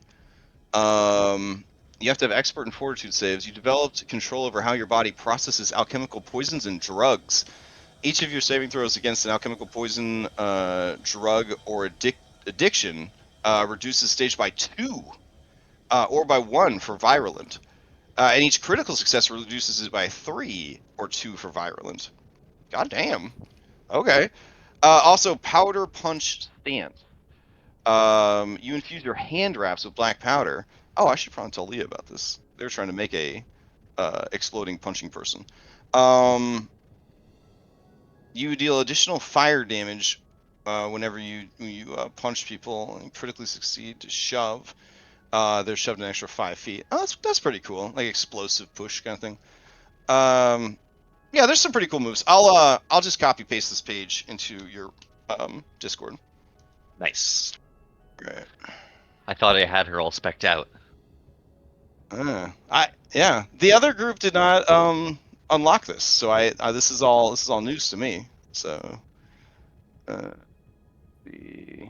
I'll put this in player resources. There we go. I was gonna say your bombers are quite impressive, and very interested to know what you teach them. So this is perfect. All right, well, it's late. Guess it's time for bed. Wait, no. Yeah, Yeah, they were already sleeping. because we're nocturnal. And they let out a chuckle as they are stuffing the bodies of the dead into crates. Having stripped them of all their equipment. Okay, guys, let's go. Hey, careful with those. Don't break any bones. The Gevites like them in good condition. Oof. They're bad guys. I don't know Yeah. what to tell you. Yeah, like they're Yeah. fucking bad guys. All right, so you guys roll out, heading back to your dashboard. Yeah, just that moment of remorse before we left. Like maybe we should have killed him. I don't know. This is pretty. No, he's fine. He's fun. He's Yeah. good people. Well, They're gonna take. Veteran Not- glares. They're gonna take not abusing animals under serious consideration. that's Understood. progress. Yeah. See, we reformed somebody. That's better, Yeah. right? A lot, but yeah, okay. Is what Ketrin says. All in all, I think that went pretty well. All right, so you guys head out into the city proper. Back to the bullet. Also, barrel I have bullet. to leave now. Goodbye, everyone. All right. Have a good holiday. I may or may Thank not see you or hang out with you before the new year, but you and David are the greatest in the whole world, so I hope you guys have a great holiday. And Yeah. see you in the Okay. new year. Merry All right. Christmas, All right. Happy New Year. Thanks. Happy All holidays. right. Bye, guys. Catch you later. Happy holidays. Bye. I think I missed like the past couple of minutes. What happened? I guess we're leaving the. Yeah, we're warehouse? leaving. Everything's, we're leaving. Everything's fine. Yeah. Did you hear about the cool abilities we can have? Nope. What Oh, we get abilities? cool. We can have the bomber abilities potentially, or some of Well, them. Well, we will find out which abilities we can have. yeah. And then Because you guys impressed them so much, they're willing to teach you through your murder hoboism. They're willing to teach you these special feats that only friends of the Powderkeg punks can learn. But we And still I post have them to. I post them on a Discord. But we still have to meet the. Yeah, you have to meet the prerequisites. requirements. You have to spend the you have to spend the feats for them. They're not like bonus feats. They're just Gotcha. alternate feats you could take. Yep. Okay. okay, and yeah, let's head back to Phoebe, I guess. Tell her what's happening. Or do we just track down Shoma at this point? What time of the day is it? It is about 11 a.m. Yeah, I know. We just go. All right. Yeah. I mean, you just go. Yeah, let's go track that asshole down. Do we want to spend some time to heal up first? I mean, I'm, sure. I'm sure we could go buy a potion or two. Get it, How long does drain last? Oof. Drain lasts through a full night's rest. So each time you get a full night's rest, you reduce your value by 1. And what are you at? Drain 2 or 3? Discretion I'm from neither. the poison. I You don't have recovered- any? recovered from the poison. Oh, so you were only drained while you had the poison? Unless it specifies otherwise. Oh. Or I thought if you were given drained, you just had drained until you dealt with it. I didn't think it was from the poison. I guess I might self-drain too then, yeah. Let me see. And what does that mean for you? Is that your strength goes down? No, normally conditions come from poisons. That's the poison I thought, but we can ask. You're right, yeah. If there's Yeah. anybody in chat who knows, Does additional condition caused by a poison go away when the poison goes away, or do you keep it like drained? Oh no! I think it says right here it has parentheses 1 round after it. Yeah. So what does that Or mean? the 1 round is when you do the next save. Though. Oh, see, I thought drain was a real bad one that stuck with you. I think normally it goes once per full rest, but Reaching out to tell Doc, it's, Dr. Robinson says it depends on the poisons. If it doesn't say, it doesn't last. If it doesn't say, it doesn't last. Oh, that's my okay. assumption too. Okay, that was, in my opinion, seems very particular. So if it's not, that feels counterintuitive. You know what I'm saying? Like, I feel like if the tied to the stage, you know, if Oh, the that was debuff weird. naturally said, oh my god, Jesus. yeah. If the debuff would naturally say until long rest, and then it doesn't specify, I would imagine it defaults to the original description. Yeah, that's what's I confusing don't about know. There's But also it says- venoms. that I apply trust things. Dr. Robin, but it. There's also venoms that apply things like clumsy, which don't have an automatic like timeout thing. Just Oh, it's I under see. afflictions in the core rulebook on Uh-huh. page 457. Okay. I really want to understand this, so hold on. it's a learning opportunity. go to afflictions. Yeah, it's under afflictions. Alright. What would be under poison part of afflictions? Let's see. Saving throws, onset.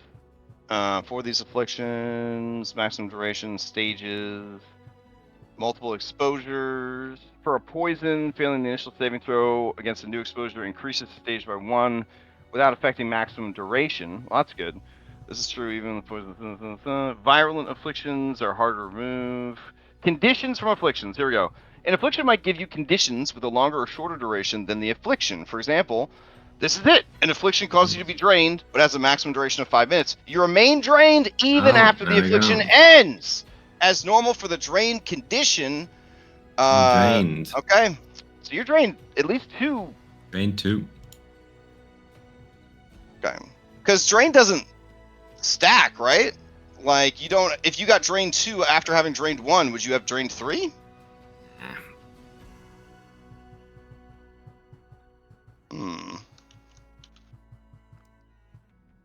Drained. When a creature successfully drains you, drained always includes a value. Take a status penalty to your constitution-based checks, including fortitude saves. You also lose a number of hit points equal to your level times the drained value from your max hit points.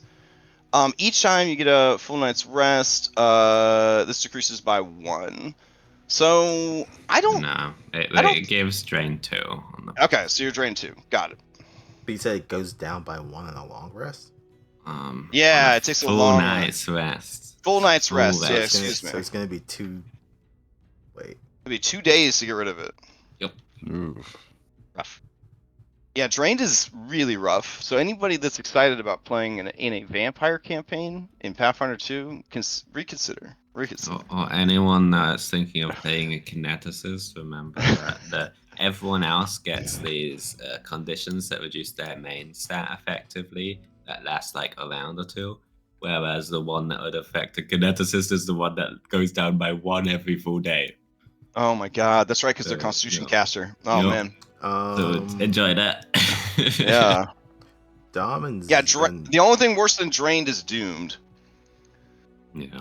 Yeah. Like, that hasn't happened before. Dom and the doctor are saying that conditions don't stack, but it may depend on the creature. So does it say in Bitey Yeah. that something? Oh, if they But don't, no, if they it don't says on the stack, disease. if they don't stack, then the larger number would replace the previous number. So yeah, Mhm. they would have drained 2 instead of drained 1, but they Yeah. wouldn't have drained 3. Okay, cool. Learning.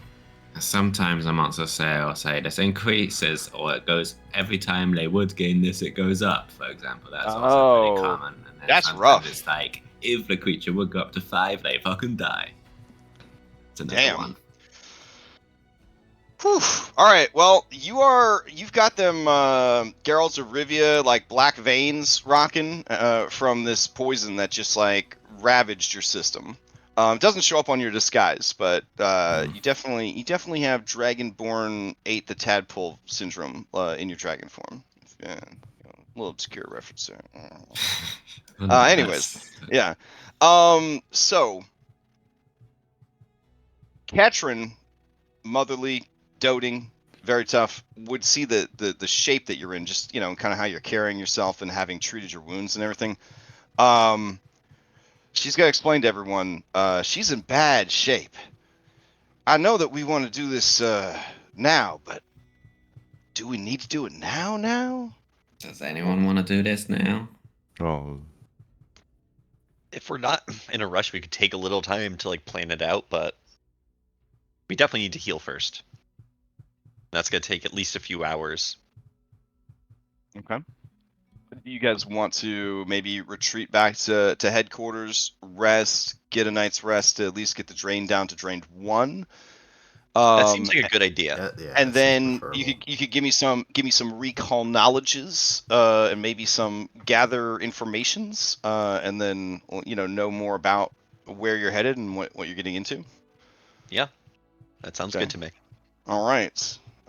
In that case, you guys head back to the Bullet and Barrel saloon, and do you fill Phoebe in on your progress? I feel like yes. I look to the Okay. group. Don't see any reason to hold back. Yeah, let's give her a status update. All How's she right. feel about our clandestine attack on the powder punks? What Mm. clandestine?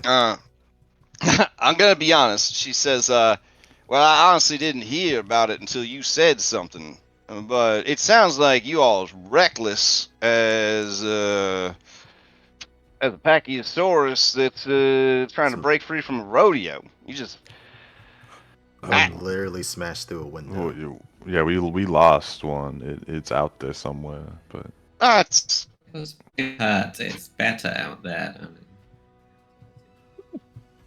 well. Listen, your methods might not be the cleanest, but it does sound like you got progress. Now, you know this fella, Bellanora. Do you feel that Shoma Lazarius is a serious threat?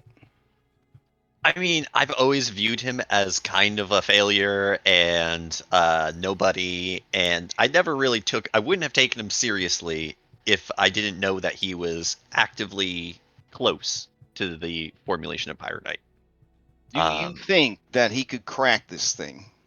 I think that if you put a bunch of monkeys in a room and give them infinite amount of time, they'll eventually write the next great novel. So yes, I believe given infinite time, he might be able to do it. Now, it sounds like he's got some dangerous people looking for him as well. You're the only folk who know where he's at, though? You and them powder kegs? It's tough to say. Who knows? I mean, Gax gave us the information pretty freely, considering we showed up and beat up his I crew. don't know how free it is. Sounds like you kind of kicked in his face a little bit. It also A man sounds- like Laz respects that kind of wild abandonment of your senses. He could have gotten away, but yeah, I think he wanted to retain what he had left of his gang. It also Good for sounds like him. this Soma has a bunch of debts, so he may have collectors looking for him at some point. That's true. You think that Muglin might be one of them debt collectors? I mean, You know, he who in seems this to have his city hand in doesn't every owe pocket. Muglin? Yeah, well, it's hard to imagine anybody borrow money in this city that wasn't Muglin's money at one point. Man likes to buy out debts, too. Can't even believe the Duchy allows such a thing. What kind of an evil society are we in when you could buy another man's debt and then change the terms of the agreement afterwards? She says, looking at the camera. yeah, sounds like So what some do you? hellhole. Yeah. So what do you think, Phoebe? Are we taking this guy in for questioning? Are we taking him out? I would like very much for you to take this man alive. It sounds like he has potentially a pretty brilliant mind, and that if he could get over this addiction and his gambling debts and whatever else he's got going on, then yeah, he could be of use. He could be rehabilitated. If he's brilliant enough and crafty enough to have made it this far, then he could be an asset to the government. He just needs the proper motivation. You have to keep rewarding people who exploit my research. That's how government works. God damn it. We just, you look for talent wherever you can. Man, if only that was the case. So here's the thing. Your monkey analogy is pretty apt. If he's come this far, and he claimed he only needed to talk to Gallopy to crack the last bit of it, that gives me the impression he's pretty damn close. Plus, people looking for him, hounding him, and we've established that Glaz handing out that information. I wouldn't sit on this for too long. Now, I know some of you get looking a little busted up. If you need to rest, you need to rest. But I'd move on this quick if I was you. I can keep going. Aw. You should get some rest. We tackle So this do in you the have- morning. She goes to you, her friend and employee, and she says, "Darling, come on. You don't got to push yourself so hard. If you need to rest, you need to rest. Always tomorrow." People like this, that's just. But I call them will as say, they are. These, I will like, say, if you pushing through Drain 2, that sound awful heroic to me. mhm. She raises an Yeah. eyebrow. These folks that are like, let's just say failures, losers, that then use like backdoor methods to achieve success, including like dangerous actions and violence. Those are the most dangerous of them all. Not the ones that were talented from beginning, but the ones that had no talent and feel like they were wronged by the world. That feel like they deserve to be as smart and intelligent as Bellanora, but aren't. Those are the most dangerous, and that's why we gotta stop them. Oh, dang. Okay, her So- eyes are sparkling after your Batman speech. You know what I'm saying? And she says, Catch me up, Ketrin. all right, You got a loser to hunt. She gives each of you a hero point because she's an NPC. She can do that kind of shit. Because pushing on with Drain 2, that's fucking heroism right there. Hell yeah. I'm liking this moxie. However, if you take the hero points to go to bed, then you lose them. As soon as she leaves the door, you're like, whew, and you fall asleep, like cuddling your hero points. Got what we need. What's important is that she's impressed. All right, Does she during have the any more next couple of potions? hours of fixing yourselves up, Phoebe would sell you guys potions if you needed some. I don't think she would give you guys potions, but if you wanted to not have to go out into the world and purchase stuff, she probably has supplies on hand that you could pick up. If this was like a video game, you could use your currency to go to like the weapons locker and like buy more supplies for the next mission kind of deal. Like, they got a barn full of, explosives and alchemical shit. So, yeah. Oh, also on that note, when you guys get to book 2, you will have proved yourselves enough as agents that the government will allow you to purchase magical items of your level or less if they are runes, like armor and weapon runes, or you can argue that they are required for your build. Because that is something that we ran into with the other group, where they're getting up there in the levels, and then they're just like, well, man, I need this for my build, but can't buy it in Alkenstar because, magic items 3 levels less than our current level. Like, what the fuck am I going to do? So, yeah, it occurs to me that the government would obviously want their agents to be optimally equipped. So they will essentially break the law for you guys. They will, they will have higher level people make the purchasing for you and trickle down effect kind of thing. But to still keep it limited, it's just going to be runes, and then if there's an item that's like, I need this, so you can't be like, we all need bags of holding because or pouches of convenience or where the fuck they're called now, because then they would be like, yeah, not going to happen. But if it's something that's like, I dual wield pistols and I need the thing that makes 2 pistols share runes, then yeah, they can go ahead and get that for your build, that kind of thing. So just kind of keep that in mind. because you're tantalizingly close to the end of this book. On that, would they Mhm. have silencers available for purchase? Yeah, remember, you can do alchemical stuff up to 3 levels higher than your current level. I think this is just a mechanic. I don't think it's an alchemical thing. Oh, well, then, yeah, there's a level 0 item if you're talking Yeah. about just a regular silencer, yeah. Yeah. All right, I'm going to purchase a couple of those. Yeah, that is. Now, there are higher level ones that are Yeah, but again, much more higher. expensive. They get real expensive. There's one that I did see, but that's going to be at a higher level. So for right now, it's just going to be the consumable ones. I think it's just 1 silver piece. All right, so while you guys are doing that, also, if you feel that you are qualified to assist with this, the primary thing would be Alkenstar knowledge. Will have the lowest DC, but if you want to roll about Hellside District, recall knowledge, that would be great. I'm going to say that discretion, gathering information, not going to happen right now because you're going to be too busy getting bandaged up and all that stuff. But anybody can go ahead and give me some recall knowledges. I'd like to roll for Alkenstar knowledge. All right. Yeah, and Now, sorry, what? I was just going to say that when I think about buying items, the vast amount of things that's available to us literally makes my head hurt. Yeah, like it's a struggle. We had an entire session in Abomination Vaults. Like, you know how I feel about fantasy shopping, but we had an entire like 3-hour session where we all just worked together to try and figure out like what are good items. We like asked chat to send us like suggestions and stuff like that. Cause yeah, it's staggering.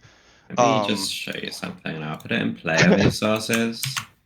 So this chart is basically what I personally consult when I'm feeling overwhelmed. This is just the automatic bonus progression, but it's useful to just see what the game expects from you. Oh, and then to grab items that match those expectations. Yeah. So I just go here and I see, oh, level 2, it thinks you should have an attack potency +1. So grab a potency +1 rune, which is like 35 gold or whatever. Level 4, it thinks you should have devastated attacks 2 dice. That corresponds to a striking rune. So at level 4, grab a striking rune, which is 65 gold. So this chart is like what I check, and then if I have money left over, then I buy weird, stupid stuff. But yeah, like Hippogriff in a bottle. Yeah. I'll buy weird shit after I am like on curve, as it were. Right. But this chart is, I think. Trying Did you post that in player resources? It's in there. Yeah. Okay, great. Yep. Also, remember that we have a neutral territory called the Alkenstar Saloon on the server. So you can also, not to get spoilers, but you can also say, like, hey, we're both in the same situation of limited access to magical items, better access to alchemical items. What are you guys purchasing? What are you guys looking for? That kind of thing. As long as it's not any spoilers about content, because they are quite a ways further into the adventure. So. All right. So let's see. You crushed it, Villanora. You would know everything about Hellside. So let me grab that information real quick.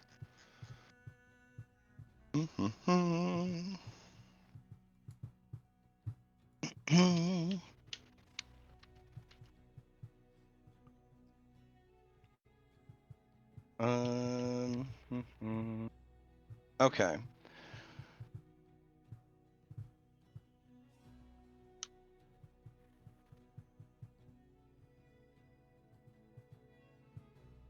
All right, so over here on the map, you will notice that there is the Hellfallen Cliffs. All right, and where is my description of the Hellfallen? Let's see. Okay. This part of Alkenstar is built into the west side of the Hellfallen Cliffs, directly across from the Screw, a giant crane capable of raising or lowering ships up and down the 500-foot tall Alken Falls waterfall. All right. So if you need a visual of the screw, I don't know how many Americans have to use ferries, but when I lived in Italy, anytime you wanted to like take your car to one of the islands, you had to put it onto the ferry, like drive it on and then drive it off when you get to the other side. I'm sure there's ferries in America. America's pretty diverse. So they have this thing. It's not actually shaped like a screw like that. It is a cylinder, but it has like these spirals all the way down.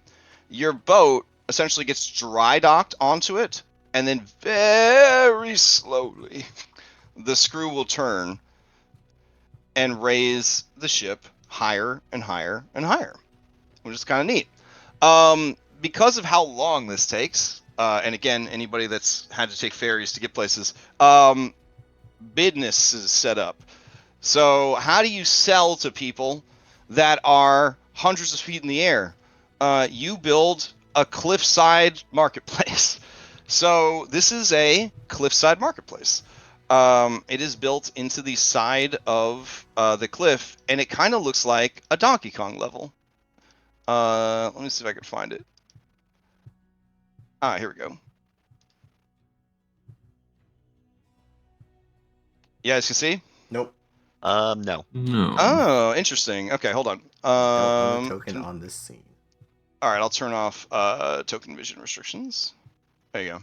Oh wow. Yeah, so it looks like a Donkey Kong level. So all the way down and up, they have the cliff themselves are like hollowed out to have like indoor malls and shops and inns and all that kind of stuff, brothels, opium dens, all the good stuff. And then as their boats go higher and higher, they can like be like, this is boring, and they could like disembark to take advantage of the shops, the festivals, the entertainment, and then they get back onto their boat as it continues to be cranked higher and higher and higher to get up the waterfall. So that's Generally, you like get off when your boat gets put in here, and then you just like meet your boat at the top, kind of. you could, or you could just stay in the boat if you want. Yeah.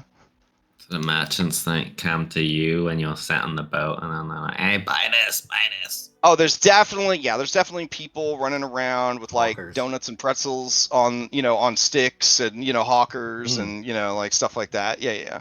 But I thought it was kind of neat. I love the world building in Paizo's products. I thought this was a very, very cool idea. Like, Definitely a very cool feature of a city.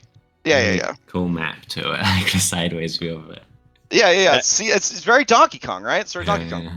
Even the name and the lore behind it's pretty good. Like where they like the name of the screw is just like the people named it that because they feel they got screwed in the taxes it cost to build it.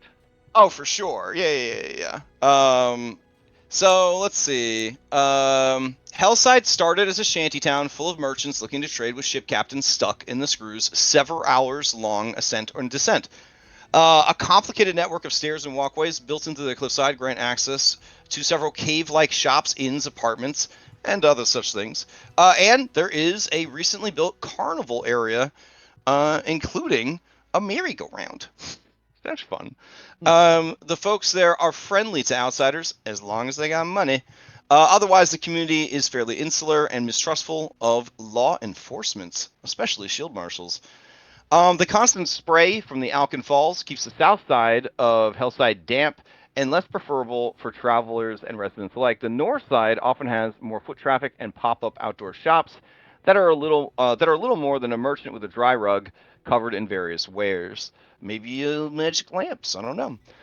In the past decade, the Church of Abadar has attempted to legitimize the businesses here by carving huge statues of Abadar's aspects on the cliffside. So leave it to religion to just brand the side of this fucking cliff. So that's this is Abadar's different forms, which I'm not a huge lorehound yet. I believe it's like the mercenary, the scholar, and the wizard. I don't know. I'd have to look it up. Nobody worships Abadar. Who cares? Let's see. There's so they also built a temple and officially affiliated shops and apartments. And then they also installed a large crane called the Hellside crane, which can haul goods up and down the different Donkey Kong levels, such as it were. and move things onto and off of ships. So if you make a rather large purchase, don't worry, we'll just literally use the crane to move it onto your boat for you. It's pretty neat. Let's see. Ultimately, the church's attempts to push Hellside into an upscale business district failed. A local council of merchants control the neighborhood government and generally avoid interactions with the shield marshals, making this a great place for nefarious business ventures, smuggling, and underhanded schemes. So honestly, seems like a pretty good place to set up a secret alchemy lab. Mm. All right. Also, maybe I can sell that 150 gold worth of drugs we found. Oh, for sure. Yeah. So this is very much like Crime Alley Donkey Kong level. Up here, this is Fancy Pants Skyside area. So this is going to be kind of the more richy rich area. But this has a big open air mall and central plaza and things like that. It could be a good place to start your investigation. The other option would be to get access to a boat or charter a boat and then go down here, and then you can try and make your way from the bottom to the top. So those would be two options to approach. And much like other parts of the city, they do stay active into the evening hours, but not super duper late because everybody do work a lot of jobs and they'd like to wake up early to get a strong start to the day. But the place will still be hopping until about 10 o'clock at night, maybe later, maybe even into like the early morning hours. There could be some action over here. All right, I personally don't feel that we have the money to charter a boat. I don't know how much it costs, but I have like 18 gold to my name. Okay, so you want to start at the top and work your way down. As far as his address goes, which you do have his address, he is down here. Oh my god. Yeah. Well, just make sure you have your catfall ability, and then Yeah, just grab a ledge. That's it. Just free fall off the side.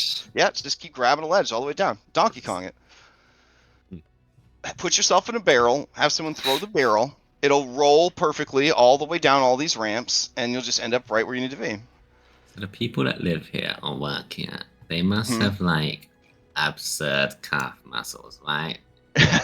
Yeah, probably. Yeah. From all the ladders and the ramps and the stairs and shit. Yeah. Yeah. Glutes for days. Yeah. Okay, then let's assume that it took you guys an hour to get back, some time to drop that info on Phoebe, and now you spent, we'll say, 2 hours getting your hit points back to full. So everyone's back to full. You would not have the wounded status anymore because you would have had treat wounds applied. I'm getting there, Josh. I'm getting there. It's hard, okay? I'm trying my best. Let's see. Give me like 4 more years. I'll be good at Pathfinder. So we'll say that it's about 3 in the afternoon. What's magic looking like? Ooh, great question. So at 3 in the afternoon on the 11th. Oh man, I gave everybody a real freebie it wouldn't have mattered, but I was looking at 10 p.m. on a Rotus, which had nothing. You guys were actually in surge time. But I think that the only other spells that were rolled were too high to cause a wild surge. But that natty one definitely triggered it.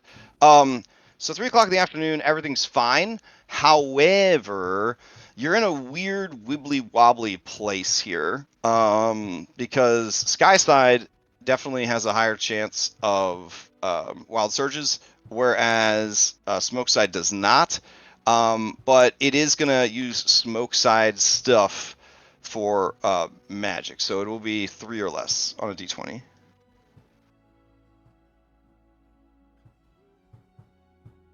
Unless like you get into the scuffle up here in the Skyside part of it, but as soon as you start descending further down, you'll go back into Smokeside rules.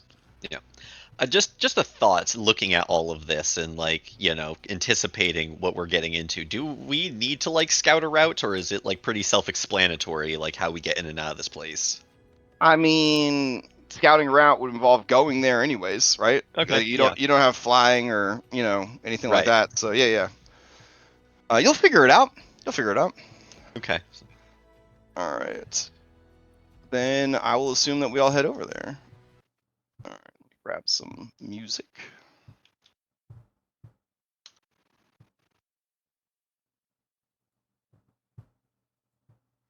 Mm.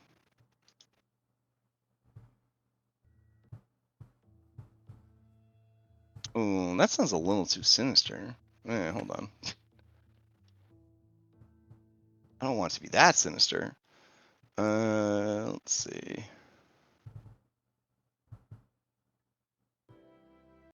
All right, we'll go with this. All right.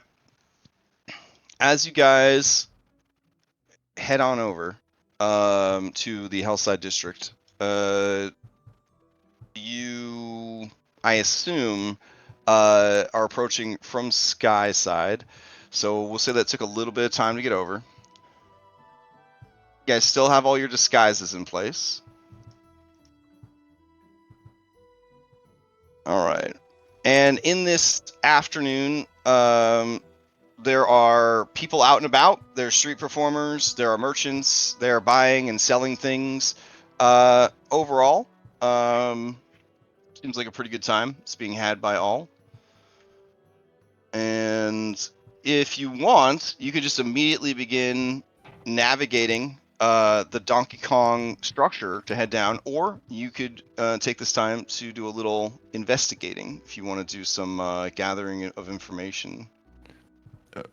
I'd like to like get a feel for the place, like where the shops are, where like the amenities are, like where people The frequent, amenities. like bars and Yeah. I mean, I'm gonna be honest.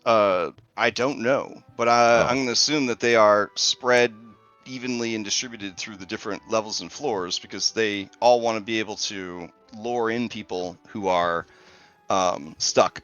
Up here at the top, it has more of a formal, like city, civic kind of vibe to it. There's like a beautiful plaza with a fountain, and then there's shops and stalls that grow outwards from that center. There are, inns and taverns in abundance here, as well as warehouses where repairs can be made on ships and parts can be purchased for ships. And of course, there's a government office as well for handling claims and whatnots as you kind of continue your journey further up the Ustrati River. Customs, essentially. Now, as you start descending, that is where, again, every level is almost like its own like flea market community of shops and vendors and things like that. Let me see if there's anything else noteworthy.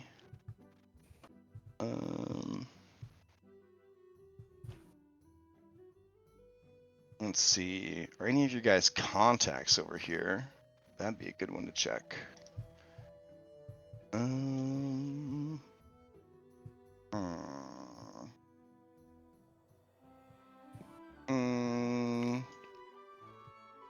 Yeah.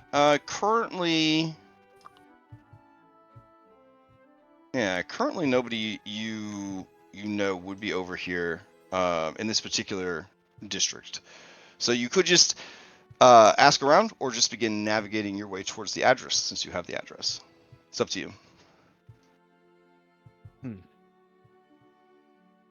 Normally, this is the point where it'd be like we'd ask if someone heard explosions in the area, but we like know where we're going.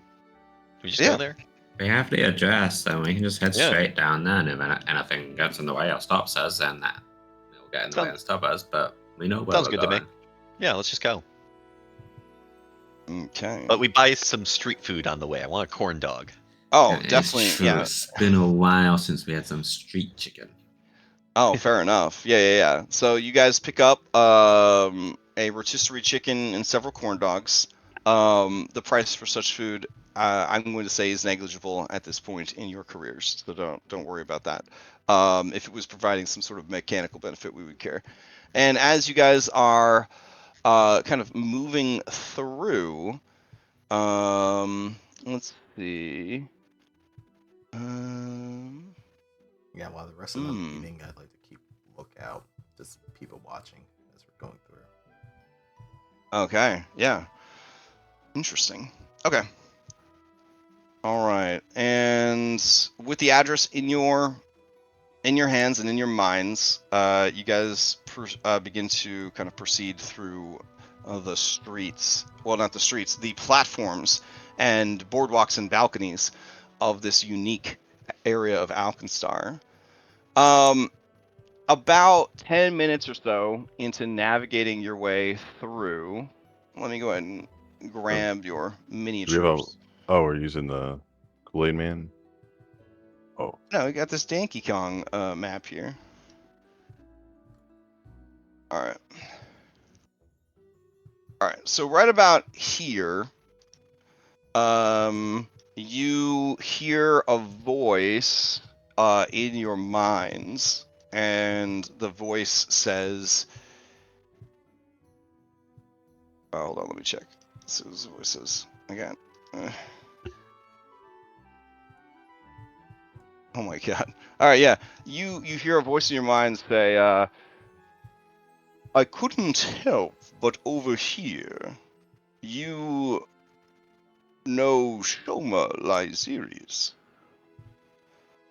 Now, as far as you guys know, none of you said Shoma Lysiris out loud, and also you are hearing this in your minds.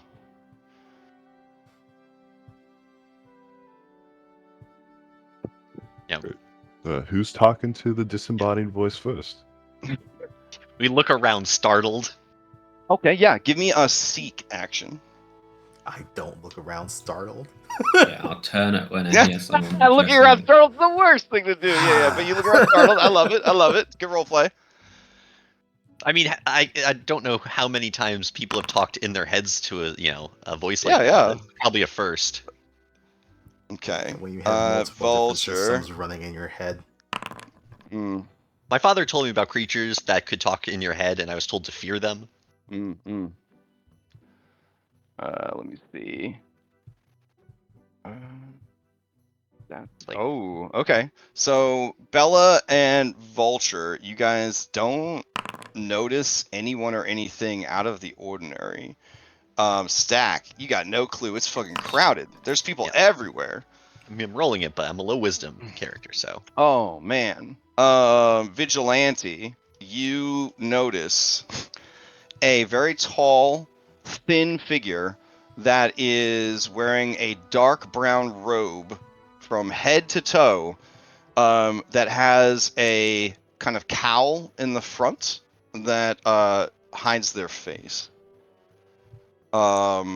Shadows cling to whatever's inside the cloak, but you would swear that you see the afternoon sun shimmer and sheen off of a spaceman helmet ? That the person must be wearing under the hood.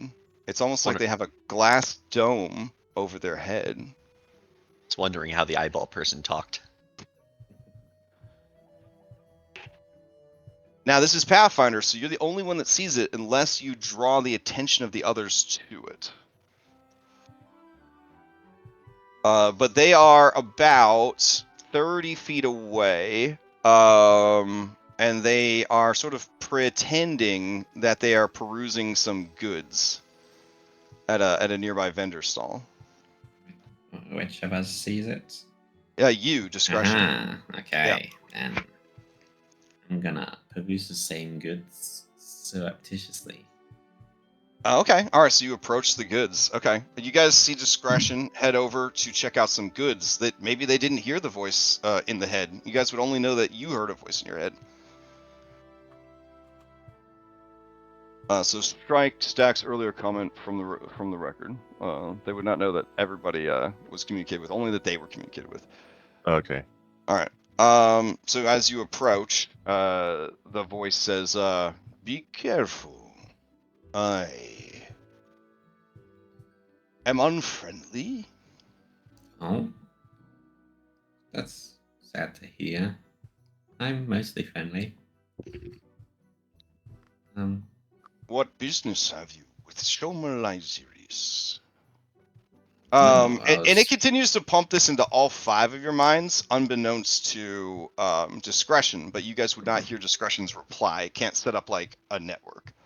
I was wondering if we were arrogant enough for you to try and humiliate us. Ah, didn't you know my true nature? Well, then you know that my people detest anything that shines too brightly, anything that is filled with hubris, anything that feels that it is elevated above its station, and above all, things of beauty. And you see that they have this like beautiful glass animal that they're holding, and they just crush it into like dust. You're And gonna have to pay for that. the vendor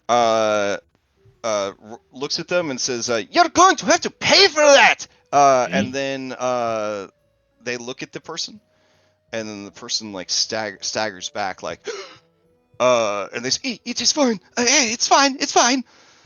Accidents happen." Without turning to look at you, the creature says, "Answer my question. What do you know of Shomer Lysiris?" And you can feel it trying to probe your mind. No, I don't want that. I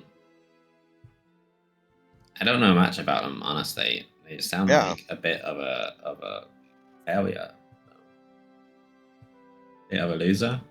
You hear a cruel psionic chuckle, and it says, They "Yeah, seem like someone that rose above their station and would be a prime target of humiliation. Is that why you're dealing with them? Or are you dealing with someone despite their deserving nature?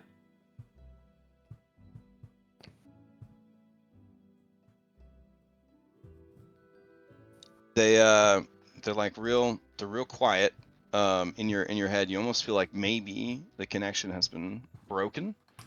And then they finally say, your knowledge of my mission is not a compromise that I am unwilling to make. Shomer Lysiris borrowed more than gold. He borrowed secrets, and he has not paid his dues. I am here to take his soul as back payment for his careless decisions. And you can feel sort of the glee in the creature's tone, because you get the sense that they lent him secrets knowing that he was incapable of dealing with it, essentially. He Yeah, overcharged. like when the bank gives you like a predatory loan, they're like, yeah, you can pay this off in 6 months with 55% interest. It'll be fine. Yeah, like you get the sense that he was set up big time. Well, I'll process how I feel about that in a moment. But how exactly does that work? Is that when they die you get it, or do you have to get to them and suck their soul out? Don't worry, I will kill them to speed up the process. Oh, well, that's... I guess that sort of like solves our problems then, doesn't it? But like, what if then our we mission had issues is with them too? aligned? Kind of. I don't really know. I don't know. Kind of. I'll say yes. Yes, our mission's aligned. All right. Are you being honest, or is I this, have no are idea. you dealing me a deception? You don't even know. Okay. I will say it's a deception because she's so confused. Like, Okay. I gotta ask Bellanora about this. Well, Bellanora, you are hearing this because it's broadcasting to all 5 of you, but you don't have the Really? other side of the conversation, so you don't hear what discretion is saying. Yeah, I just looked to discretion concern. Like, I'm usually This is getting this- dark quick. It's getting. Yeah. Yeah, the narrative that I'm hearing sounds very scary, and like if I caught this thing's attention, it might come after me. So I'm just trying to slink away to the back of the group. Okay. Okay, I'll do lie, but it's more just like that I don't really know whether it's what I want, rather than like I'm trying to Okay. deceive. Okay. Because I it's have no like idea. I don't have an issue with them necessarily dying, but their soul being taken, I feel like that's kind of bad. I'm not a Okay. vigilante anymore. I'm not. Well, who I your was. deception was good, but not good enough to beat their Hmm. passive. So they sense your hesitancy, and they say, "How unfortunate that we cannot see together on this. Hmm. I am going to have to kill you Oh, and dear. pry the knowledge of his location from the deepest depths of your brain matter. A pity." All right. Do you want to like go inside a building or something where we can do No, this no. without us being murdered by the town guard? I mean, that'd be bad for you too, right? Okay, give me Diplomacy. a diplomacy. Let's I was just just do gonna this say- somewhere private. Why don't we just push him over the edge? Oh, I have to target a token apparently. That's fucking okay. I'll just roll that manually. What's the railing situation in Hellside? For God's sake. It's not up to code because there's probably not any code because this is rampant capitalism, and poor people live here. Right.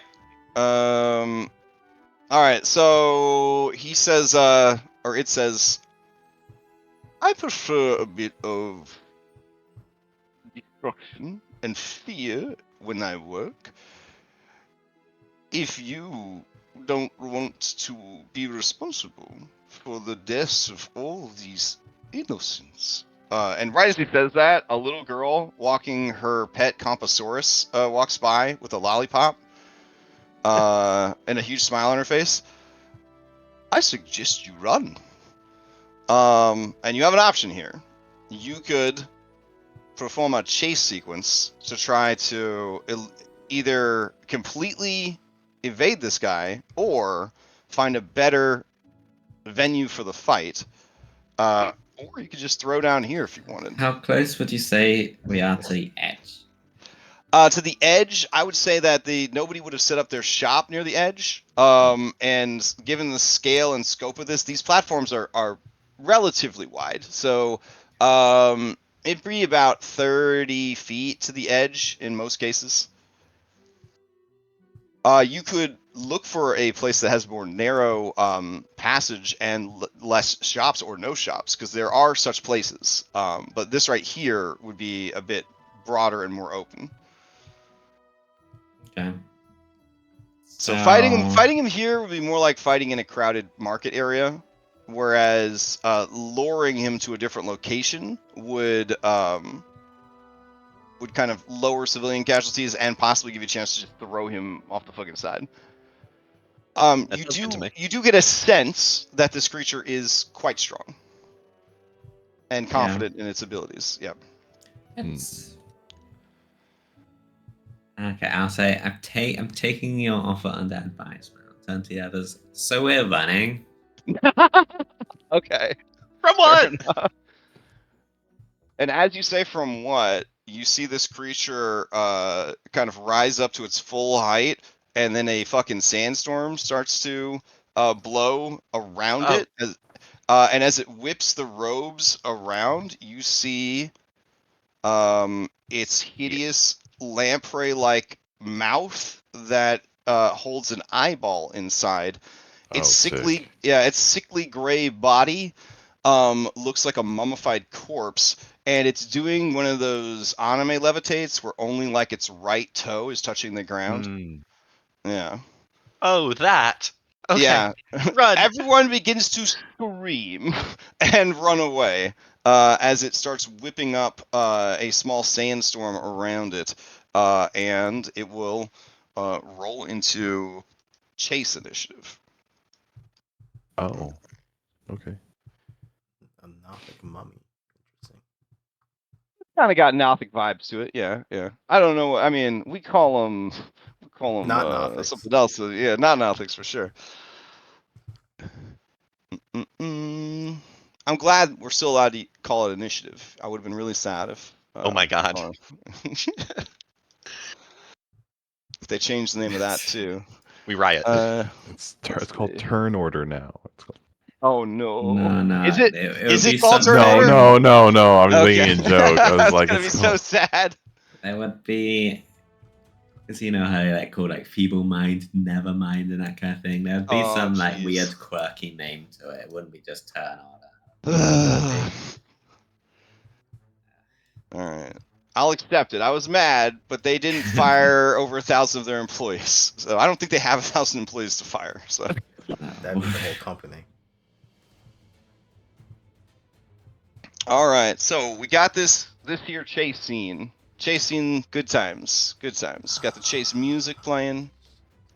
And then the adventure actually suggests the chase scene to get to a better place to fight him because they assume that you guys are good guys and you don't want a bunch of innocent people killed by a demon.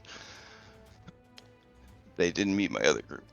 Anyways, And let's we're see. the murder hobos.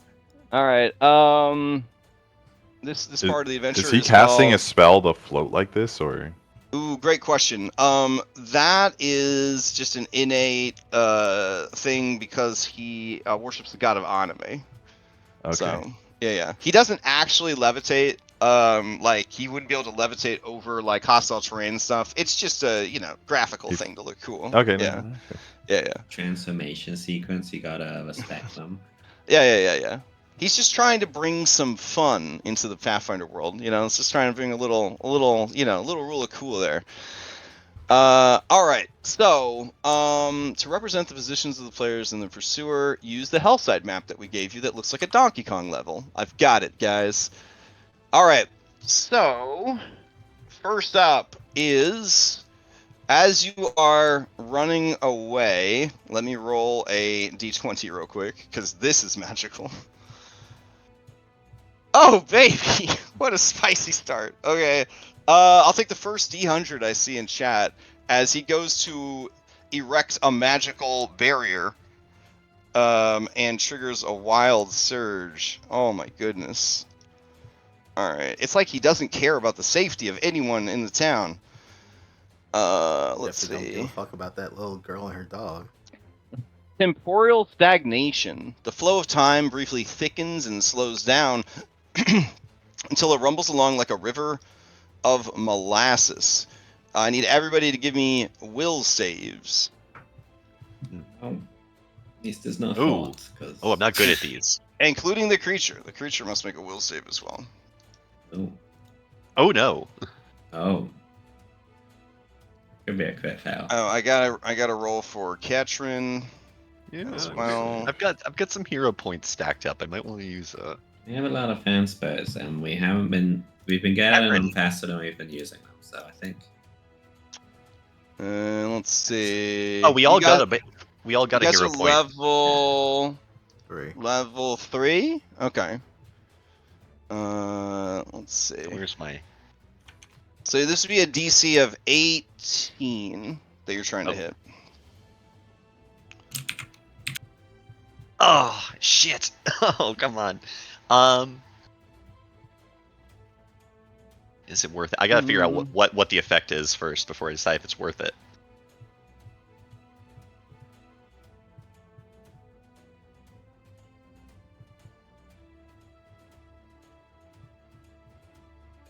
Oh, well, yeah, I mean, that's fair. I'll be transparent. It was pretty, it's Pathfinder. So, on a critical success, you're unaffected. On a success, you can't use reactions for 1 round. And then you guys are running away from this area, so you wouldn't have to keep making the save. If you stayed in the area where the effect started, you would have to keep making saves against it. Actually, the area would be the barrier he erected, so I guess this would be affecting you every round. So critical success, you're completely unaffected. You don't have to make, nothing happens to you. Success, you can't use your actions for 1 round. Failure, the target can't use reactions and is slowed 1. Critical failure, you are slowed 2 and can't use reactions. And then because this is a burst emanation, it's just going to keep happening. Like, let me see. Oh no, this is a one and done. Nice. Okay, that's much more manageable than some of these other effects. Okay, so yeah, the worst thing that could happen is you are slowed 2, and you can't use your actions for 1 round. Which I would say that in the case of being slowed 2, I would just give a circumstance penalty to whatever check you tried to do to get past this barrier that he's created. So, looking at it, he succeeded, so he can't make reactions. That's not really going to come into play here. Belenora, you failed, so you would be slowed 1. So I'd just give you a circumstance penalty to your roll for Okay. this. That's fine. That's fine. Stack, you critically failed, so you're going to be slowed 2. And then next round, you'll be slowed 1. And then discretion, you failed, so you'll be slowed 1. Yeah, and then Bella, you didn't crush it, Yep. you just succeeded. Okay. All right, great. So with all that sorted, the effect that he created is an illusionary wall. So a massive stone wall emerges from the cliff face. Talk about cinematic. So like the red wall just suddenly erupts, just and like blocks your guys' way, and you hear in your mind, and Oh. for this is a very special obstacle. You guys have to succeed at a will save to disbelieve the wall. Ah, Yeah, interesting. Okay. Before you can kind of deal with it properly, or not knowing that it's a wall, you could do whatever you would normally do to deal with the wall, and that might also work.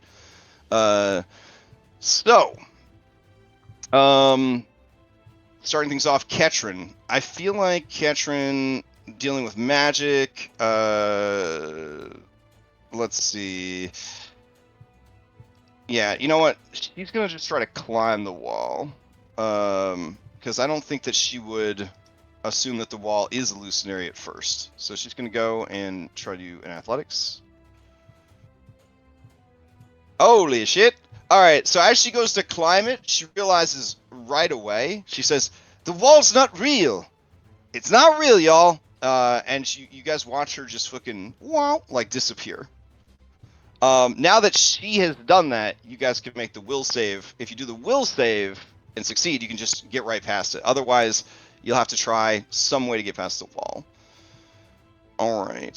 He's going to spend his turn maintaining the illusion and closing in on you guys. Stack. All right. All right. So she's told you it's an illusion. You can attempt to make the will save. Otherwise, you can try whatever you would normally do to get past a big ass stone wall that is just blocking the whole way out. I will attempt the will save. Okay. All right. Yeah. As you listen to her words and you stare at the walls, the camera cuts in just on your cat-like eyes, and they go into 2 narrow, glowing orange slits. And yeah, you're like, you see through it. You understand that it is just ambient sand and dirt and grime that is sort of like holding up a structure that only exists in your mind. And then you disappear past the wall. All right, Bella, it's you. you found the perfect trap for Bella, for she looks at the wall, she knows she cannot climb it, and then she thinks about the wall, and she has poor will save, so she's gonna have to try that because it's the best she's got. But oh boy, this is a unique challenge. Ooh, yeah, 16 is not enough. Hero point. Okay, I still have 2. gonna need to roll high. Oh, Haha! oh, okay, yeah. So you just staring at it. You're like, where are they going? Like, this is crazy. And then you see the structure for what it is, and you disappear through the wall as well. Oh my god. All right, Vulture.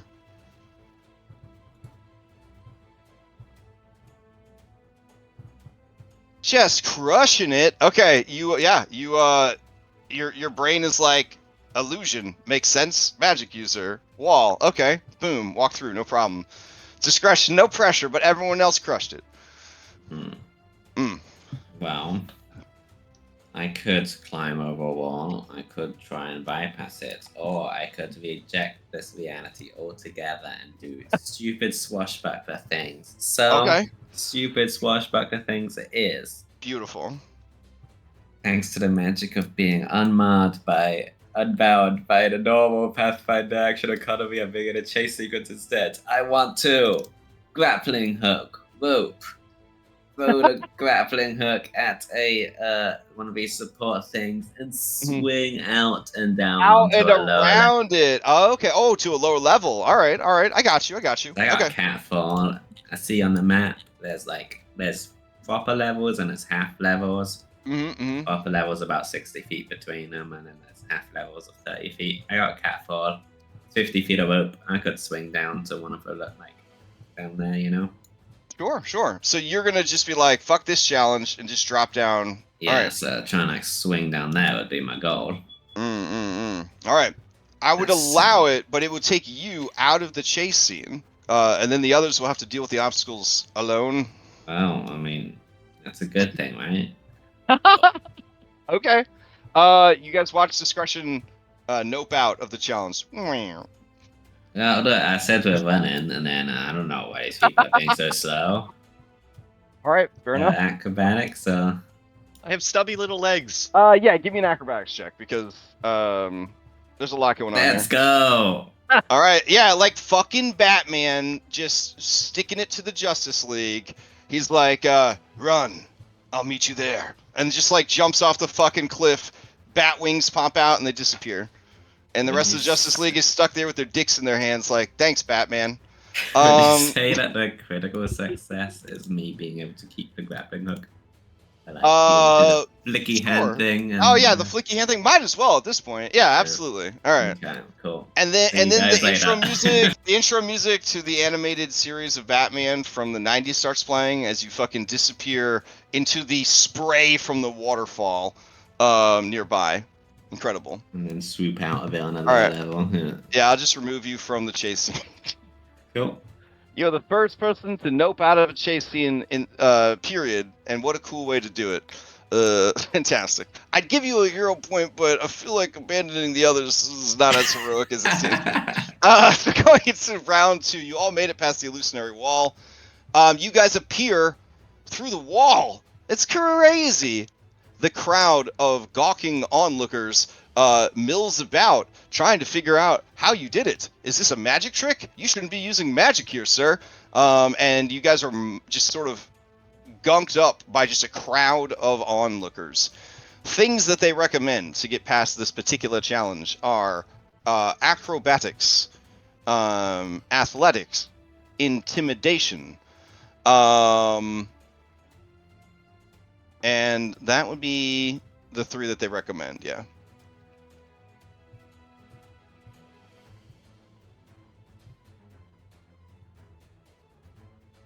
Oh, and I guess this isn't really an option you guys have, but if you wanted to, you could try to do a counteract to remove the illusionary wall, which would make the people be like, oh, it was just an illusion, and leave. It does mention that specifically as an option.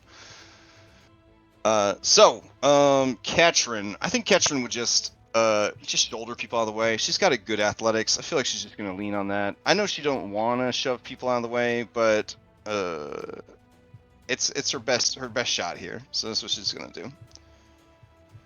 Let's see, a 19 makes it. So that is a success. So she starts moving through the crowd. All right. So play passes to Gatesh. Gatesh is upset about what has happened. He steps through the stone wall, and in his full and resplendent demon glory, and the people begin to scream. Many of them going into hysterics. Stack, you're up. You get the feeling that because the crowd is so whipped into a frenzy, if you guys do not have 4 successes by the end of this round, everyone will take damage as they form an angry mob and begin just throwing shit at both you and Gatesh. Okay. I see discretion took the cool way out, and he wants to take the cool way out too. But Okay. But yeah, can he just be a cat and just like jump really far down? And I mean, literally in the rules, you could oh yeah, fall and try to do a grab the ledge if you want. yeah, Like the design of this place is that my bad, is that at any time you can just jump off the side here. yeah. Let's do that. All right. Let's see. Let me check up grab an edge. It's a reaction. Your hands are not tied behind your back or otherwise restrained. You fall from or past an edge or handhold. There's plenty of those. When you fall off or past an edge or other handhold, you can try to grab it, potentially stopping the fall. You must succeed at your choice of acrobatics or reflex save against the climb DC. If you grab the edge or handhold, you can do a climb to climb up. If you succeed, you grab the edge or handhold whether or not you have a hand free. Typically by using a suitable held item to catch yourself, like a axe or something like that. You still take damage from the distance fallen, by the way, but you can treat the fall as if it were 30 feet shorter. Okay. And if you succeed, if you have at least one hand free, you grab the edge or handhold stopping the fall. You still take damage from the distance fallen so far, but you treat the fall as though it were 20 feet shorter. If you have no hands free, though, you continue to fall as if you failed the check. And then critical failure, you don't catch the edge. It's real bad. You'll die. I'm just gonna tell you right now. You will probably die if you critically fail. Okay. All right. Wasn't there a thing about no reactions last round? Oh yeah, you don't have any reactions because you're double slowed. Oh, my soul 1 or 2 right now. You'd be slowed 1, so you still wouldn't have reactions because of the effect. Okay. Sorry. No, it's fair. It's fair. You may have saved his life, honestly. So, Next turn. so what I other could have way? waited for him. What other thing do you want to attempt? Since you know that you're too slow to grab an edge, and you would just fall until you bounced off of something and continued falling to your death. Okay. So you said the preferred or like the recommended one was Athletics, acrobatics, or intimidation. let's do acrobatics and then Okay. just You're looking for a DC 18. DC 18. All right, no problem, no problem. You kind of juke through the crowd, and then you make it over there. All right. And now at the end of your turn, you are no longer slowed, and you have your actions back. So next turn, you could abandon the party to figure this out on their own. We need help making these checks. Yeah, like guys, you have to get a certain score to get past the challenge. So like, if the less people there are rolling, like the harder it's going to be for the remainder of you to go, and then you'll be in a fight with this guy with a split party. So as cool as it is to like jump off Batman style, if not all of you can do that, you're gonna leave the people behind to TPK. This is not for me. Just throwing that out. That was making it easier. Bellanora, you're up. I'm gonna try to use acrobatics. Okay. Give me 1 second. To weave through the crowd. Got it. Yep. Come on. Oof. Last hero point.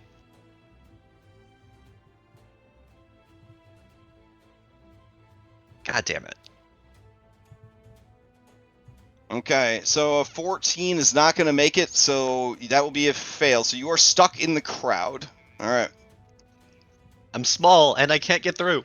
I know. Well, no, what happens is somebody thinks you're a child, so they go to grab you, and then they say, "You got to get out of here, little one," and then they try to pick you up, and it's a whole thing, and you're like, "I'm not a child," and then they're like apologizing too much because they're worried that was a racist thing that they did, and now you're sort of stuck in this awkward conversation while a demon is trying to kill everyone. It's rough. All right, Vulture.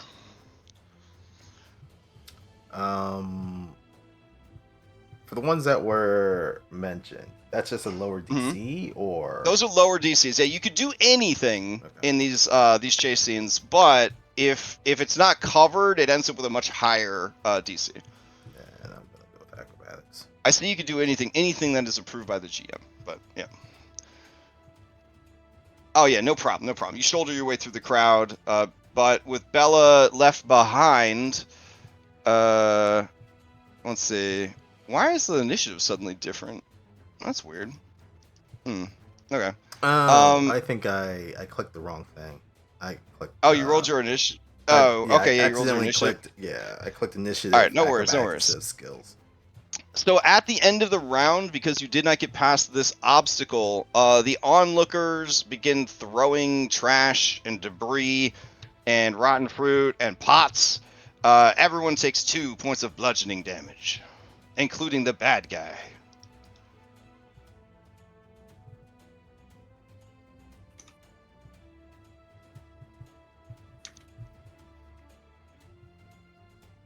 All right. Hey, but now you know he takes bludgeoning damage without any resistances. Hey.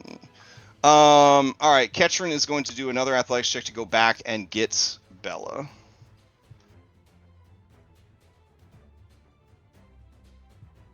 God damn. And critically, yeah, she just grabs you and says, "This one's mine," and then she pulls you away, and you guys are past that challenge because you got your 4 successes. All right. I'll move you guys into the next round. Probing Gatesh. Behind you, Gatesh just grabs a very handsome man who is standing in front of him with a gun, like held shakily in 2 hands, and the man says, "You ain't going nowhere, eyeballs." And then Gatesh looks at him, and anyone within 100 feet telepathically hears him say, "Your handsome face is an affront to everything I hold dear." And he just tears the guy's face off. He just grabs it. This is just he's a level 0 guy. He just grabs it. He just fucking pulls this dude's face off and throws the face off the side. Discretion, you see it go flapping in the wind. Off the side. The man screams in agony as he falls down, clutching at his skinless face. And everyone begins to sob, and you hear psionic laughter at the creature's amusement. All right, so we'll go into a fresh round, and I will reset the initiative. I'll just roll everybody in. I love that Ketrin's energy is like she is the mother that's picking a car up off a baby. All right. Always just digging Mama deep. bear energy. Yeah. As you guys continue running, people are starting to get the idea that bad shit is happening. You hear the whistles being blown. Boop, boop, boop, boop. You look further up, and you see some shield marshals. Now, normally, they don't try to fuck around with this town, but they hear, like, these cries. There were a couple topside, and they are now alerted to the situation. So I'll just put this guy right here to represent some shield marshals up top that understand that some bad shit's happening down there. Furthermore, there is a man. The man is selling cabbages. He set up shop here, thinks this is a good place to sell his cabbages. You guys have some options here to get past the man selling cabbages. 1, you could buy all the cabbages. 2, you could, these are the recommended ones, you could explain to him that he is in danger, and that would be a diplomacy or a intimidation. Or athletics, you could smash his cabbage cart. So, starting things off is Gatesh. Gatesh is distracted by the carnage and chaos that he is causing. And you hear another person scream in agony as they are either dismembered or disfigured. You do see him part the crowd and look over at you guys. Vulture, what's the play?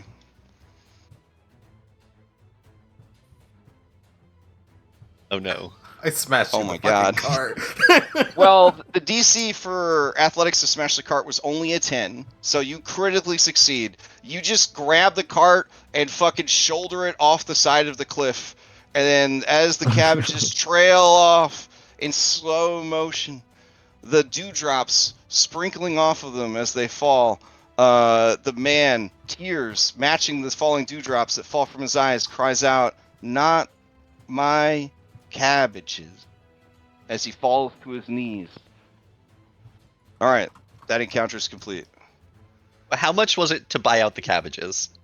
I was gonna steal the cart, but It was 5 gold to buy all the cabbages. Oh shit, I'm not buying that. Yeah, he had a lot of real rare cabbages. Like, this man's financially ruined. He'll never bounce back from this. Or All right. I feel so All bad right. about what I've done. Heading into the next challenge. Swinging crane. A shipping crane has suddenly jostled loose. Oh no! How convenient that this shit always happens when you get to a chase scene. And now swings dangerously over the boardwalk. Travelers have moved to the side and are cowering in fear, waiting for it to lose momentum. So you need 4 points to get through here. If you critically fail, you take bludgeoning damage as you were hit by the crane. At the end of every round, if you're still here, you take bludgeoning damage from the crane. That will include Gatesh. Stack, you're up. All right. Crane. Did you say acrobatics? I'm sorry. Or Oh, sorry. Yeah, I didn't tell you the recommended. The recommended are Yeah. definitely acrobatics, reflex saves, raw intelligence or wisdom checks, or big dick superhero move, an athletics check to catch the crane and try to slow its movement. we'll do reflex. Yeah. Okay. I'll try to like dodge out the way. All right. Did I fail? Let's see. DC 14 is just not enough. It is not enough. All right. I will Alright. use my cat select to re-roll it. Beautiful. 25. Success. Yeah, like right as the car, so it's got a bunch of cargo. It's carrying on like its lifted platform. Some of it like falls off, and it looks like it hits you. And then when it like punches through the platform and like tips over with a groan, everyone sees it didn't hit you at all, and you keep moving. One success. Bella, to you. Okay, you said raw int was a roll, but I don't know. That's pretty low. I'm just gonna do a reflex save, I guess. Okay. All right. That is a critical success. Hell So yeah. not only do you get out of the way, but you inform the others how best to avoid being hit. All right, Gatesh is here, and he pauses to admire the beauty that is the chaos of this crane malfunctioning and causing terror and disorder. Vulture, to you. I kind of wanted to be after Ketrin just to see them catch the crane. Oh well.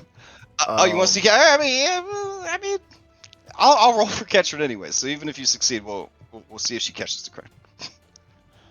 It's a DC 22. Here, I'll roll it at the same time as you.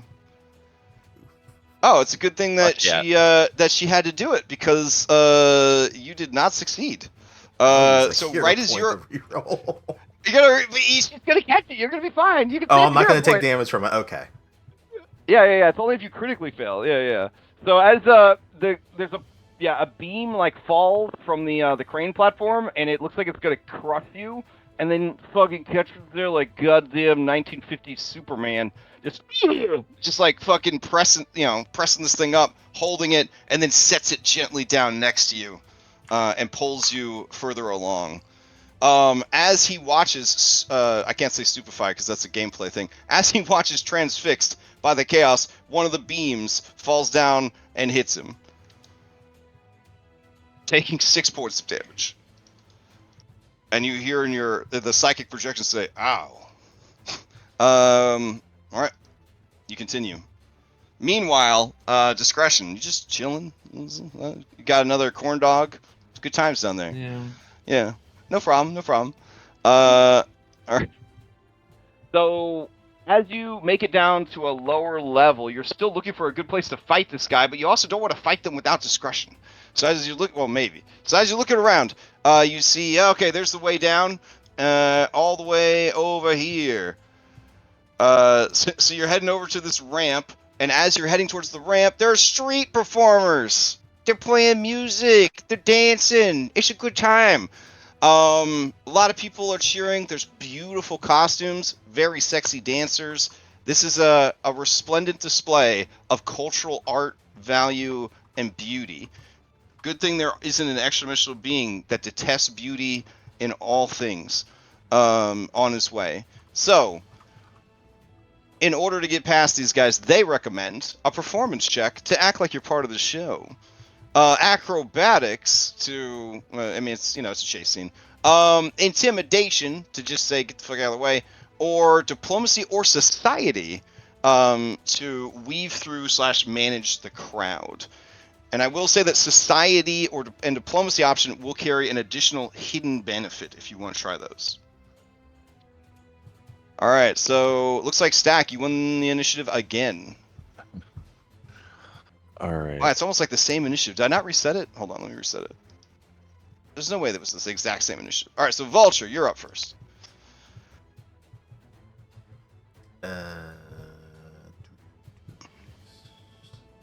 We'll try and spin move out of the way. Okay, acrobatics is just enough. All right, so you are able to duck, dive, and dodge your way through the crowd and the performance without any issue.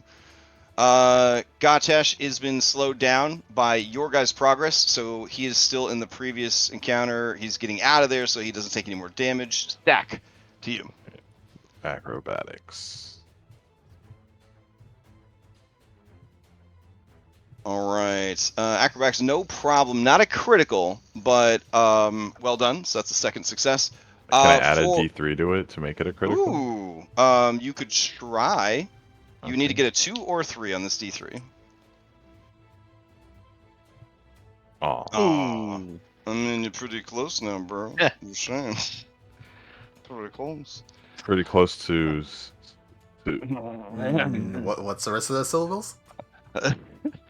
Six. There doesn't seem to be anything bad for this encounter, except for Gatesh catching up and seeing all the performers. Which could be bad for the performers. So maybe your lives aren't in danger, but ... Yeah. Should I add a? You're asking if I want to add like a fan. I'm just asking if you wanted to. I'm asking if you wanted to succeed at a cost. Oh sure, yeah, let's go. Yeah. What? Okay, all right. Let's see. Fumble deck. Dazzled, attack rolls, mirror image, or slowed. Wow, none of these are really that impactful. All right, that's good. You lucked out there. You lucked out. So I will put slowed 1 on you. So you'll just have a slight penalty on the next round of checks or whatever. Okay. Then you critically succeed. So there's only 1 success needed to continue. Bella, to you. I believe I was told society is applicable. It could be. It could have some secret benefits too. I'm gonna roll society. All right. Yeah, that's gonna be good. Oh, wow. So you critically succeed at the society check, and you explain to everyone very calmly that a demon is coming, and it's going to kill all of you. You need to get out of here. You're And doing very exactly what. Yeah. Yeah. Quickly and concisely. Yeah, so these people living in this area, they're very good at running from the cops. So they are just packing up and getting out of there. You saved all of the civilians. Hooray! Well done. All right. If you had not succeeded in those checks, he would have murdered a lot of people for the adventure. So it was really good that you did that. But would we have gotten away when he did that? Yes, but you would have, like, Just want to know. Just want to know for my own information. Some penalties are not mechanical; they're emotional. You know? Yeah. All right. As you escape from them and reach the stairs are very slippery. They got water all over them, and there's no laws about having slippery steps. So you Where's really don't OSHA? want to. Yeah, you don't want to fall off these steps. You fall a long way. So spray from the waterfall is keeping these staircases damp, and it has grown slippery algae. Oh no. Let's see. You're so close to the end of the chase. I kind of want to get to the end of the chase before we end the session. Is that okay with everybody? Can you guys go a few Sure. more minutes? Yeah. Yeah. Oh, okay. Yes. No. Yeah, I can wait. Okay. All right. So to get down these steps, you need to get 4 points by the end of the round. Critical failure here results in falling down the stairs and taking a damage. If you don't have it at the end of the rounds, the points, everyone has to make the checks again, even if they succeeded in the previous round. So until you get the amount of checks, everybody has to keep rolling, even if they succeed. Let's see. Obviously, acrobatics for balance or to slide down the stairs like a badass. Athletics to just jump down. If you use athletics to jump down, you can carry another person if your encumbrance would allow it. And it's considered a very cool thing to do, so it's worth an extra point. Figuring out a way to get rid of the plants and dry the steps is also considered a very cool thing to do. All right. So, oh, my bad. Failing results in damage. Critically failing results in having to grab the edge or fall over. Oh my goodness. Okay. That's probably why the DC is lower on this challenge, because they really don't want that to happen. Okay, so, starting things off is Stack. All right. How do you navigate these slippery steps? I mean, he would just slide down on me. Surf down the stairs? Hell yeah, hell yeah. Yeah. All right, give me that. So the acrobatics. Yeah. Oh, beautiful. Exceedingly simple. You critically succeed. You look so fucking cool. They're gonna put you in the Jet Grind reboot when it comes out. So good. Oh. All right. So only 2 checks remain. Not bad. Bella, to you.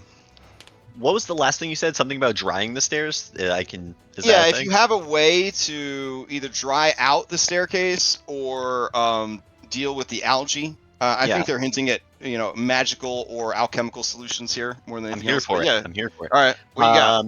I have one of 2 things. I feel like a blight bomb, which deals poison damage, would kill algae, but Okay, sounds good. I also have alchemist fire, which could dry it, and I think with the poison on the ground, still slippery, which is still a problem. So I'm gonna throw a lesser alchemist fire at the stairs, which doesn't leave any fire behind, so it should just dry it. That's my theory. Yeah. And then all right. And then I look at Ketrin with the meaningful look that says, "I'm very carryable." All right. You can do this without a roll since you expended a resource, and it was specifically mentioned in the obstacle that you could do so. That is a level. What level item is that? 0, 1? I have item 1. I It says have- item 1. Okay. Yeah. So what's All the give and take here? Because I have a higher level one I could use. Oh, it just gives you a success point for each level of the item. Oh. Yeah. But if you just, you're already at 2 successes, so. Okay, then then I'll just do the 1. All right. So Ketrin is up. What's Ketrin's encumbrance looking like? Let's see. She's at 9 out of 14, so I don't think she could carry you down the stairs, Vulture. All right, so she's just gonna go for it. She's just gonna jump down all them fucking stairs. Wait, 9 out of 14. She could carry me. I'm only 5. Oh yeah, that's true. Okay, so she'll pick you up and she'll carry you. Thank you. Oh my God, Scarlett's so good at rolling dice at Christmas dinner. All right, so she grabs Bella, who has just thrown the bomb, jumps down the stairs. You feel, Vulture, that with the stairs cleared mostly of algae and stuff, there's a path that you can follow without a check. You make it to the end of the stairs. Finally, the last thing that you have to deal with, as you see off in the distance, Discretion eating a corn dog. Between you and Discretion, you are waiting at the perfect place to fight this guy. A narrow passage with no civilians. There is a goddamn street carnival in between the two of you. So, I'll think you guys the last obstacle of the chase. Alright. Am I included in this round then? Yeah, I would say you could be included in this round because you're on the other side of it. That sounds fun. Right, Let me add I you. look forward to ruin it with a quick fail. Oh, that's so sweet. A Christmas miracle waiting to happen. Alrighty, so Vulture, you won the initiative. This carnival You're gonna need 4 successes to end the festivities. It is recommended the classics, acrobatic and athletics.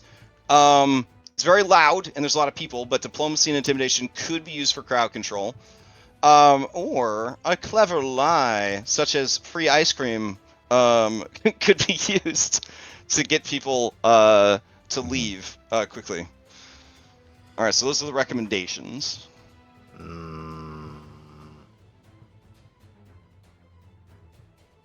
think I'm just gonna try and bob and weave my way through them. Oof. Well, we're getting close, so I'll roll that. We're past close. Ooh, 18 is just enough. That was the DC.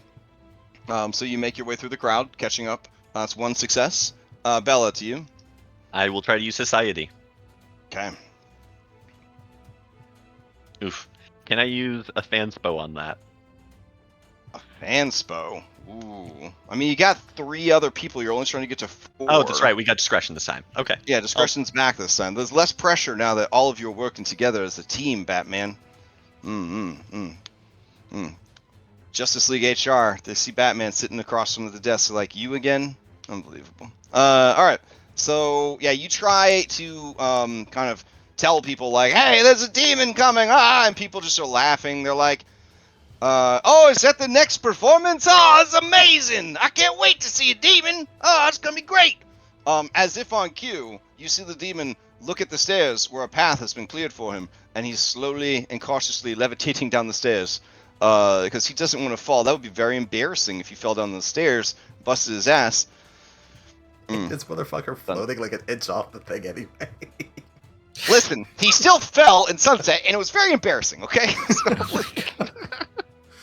He fell down the stairs, even though he has he lost concentration for a second. Alright, Ketrin is up. She's gonna go with the classic. Football player smash. There we go. No problem, no problem. Only a success, though. Just offensive tackle, Ketrin. Alright, so, let's need 2 more successes. Stack to you. All right.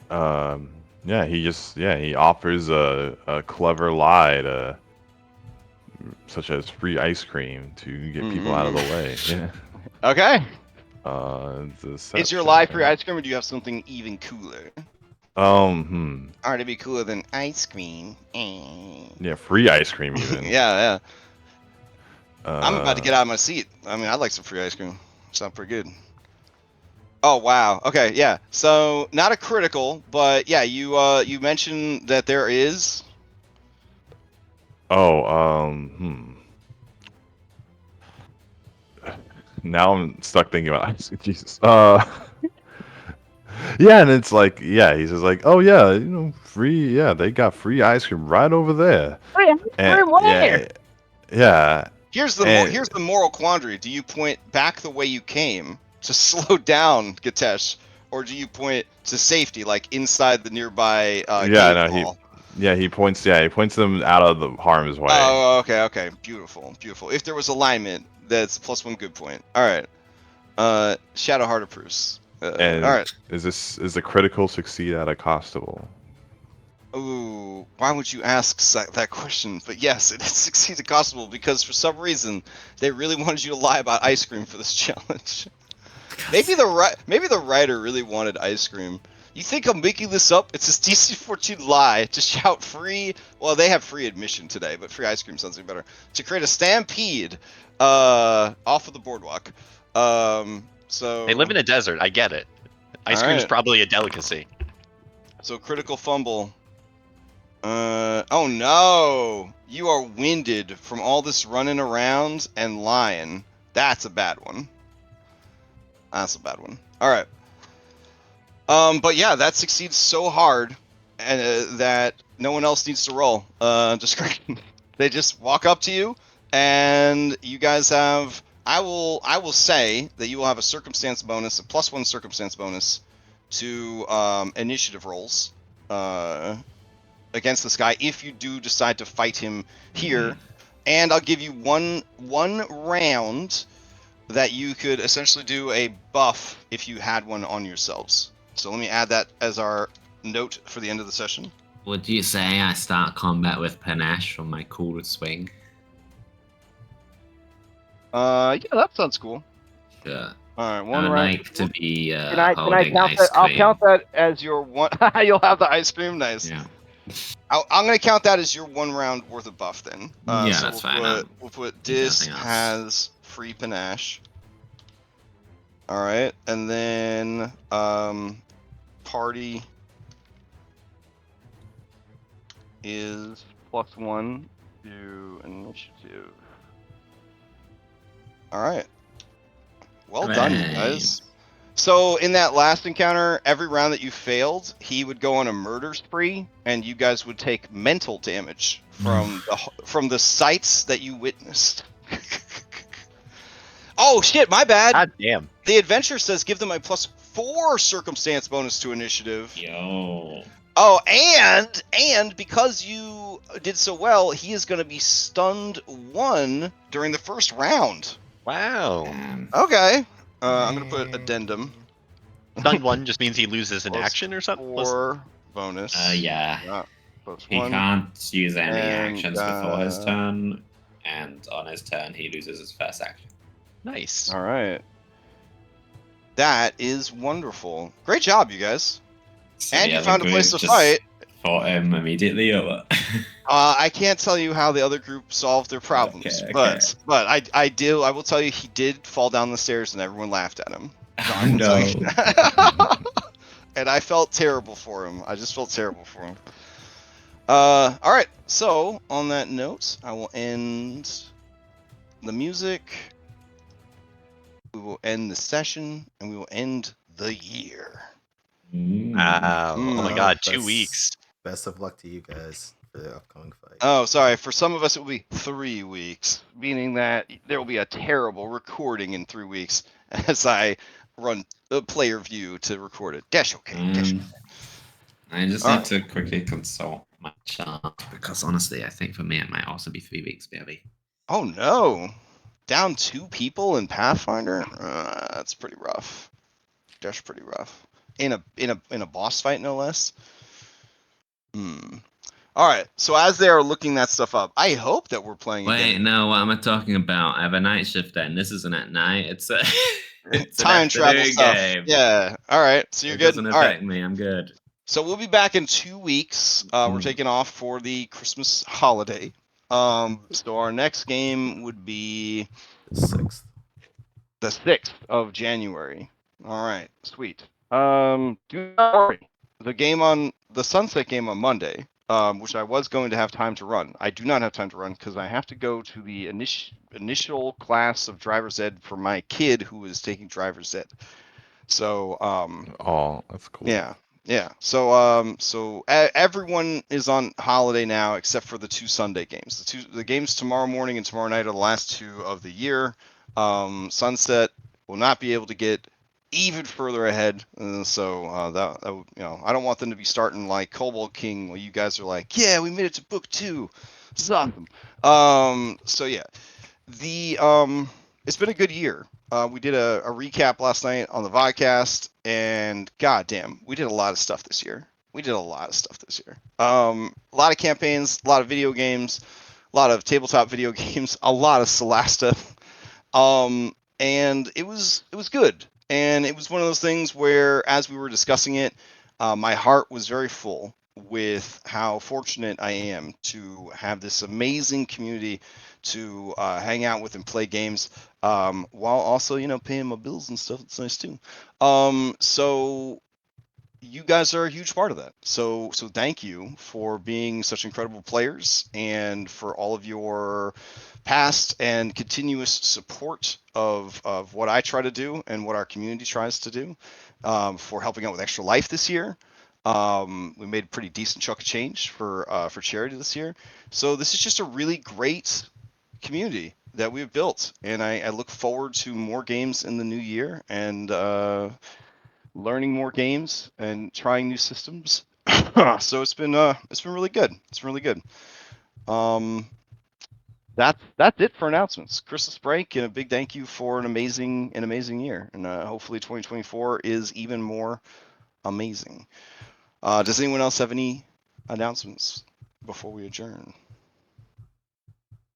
I'm gonna be streaming Magic later if anyone wants to watch in like a couple hours.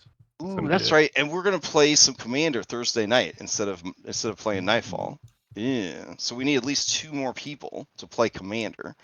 Cadenex and I are both. When are you doing that?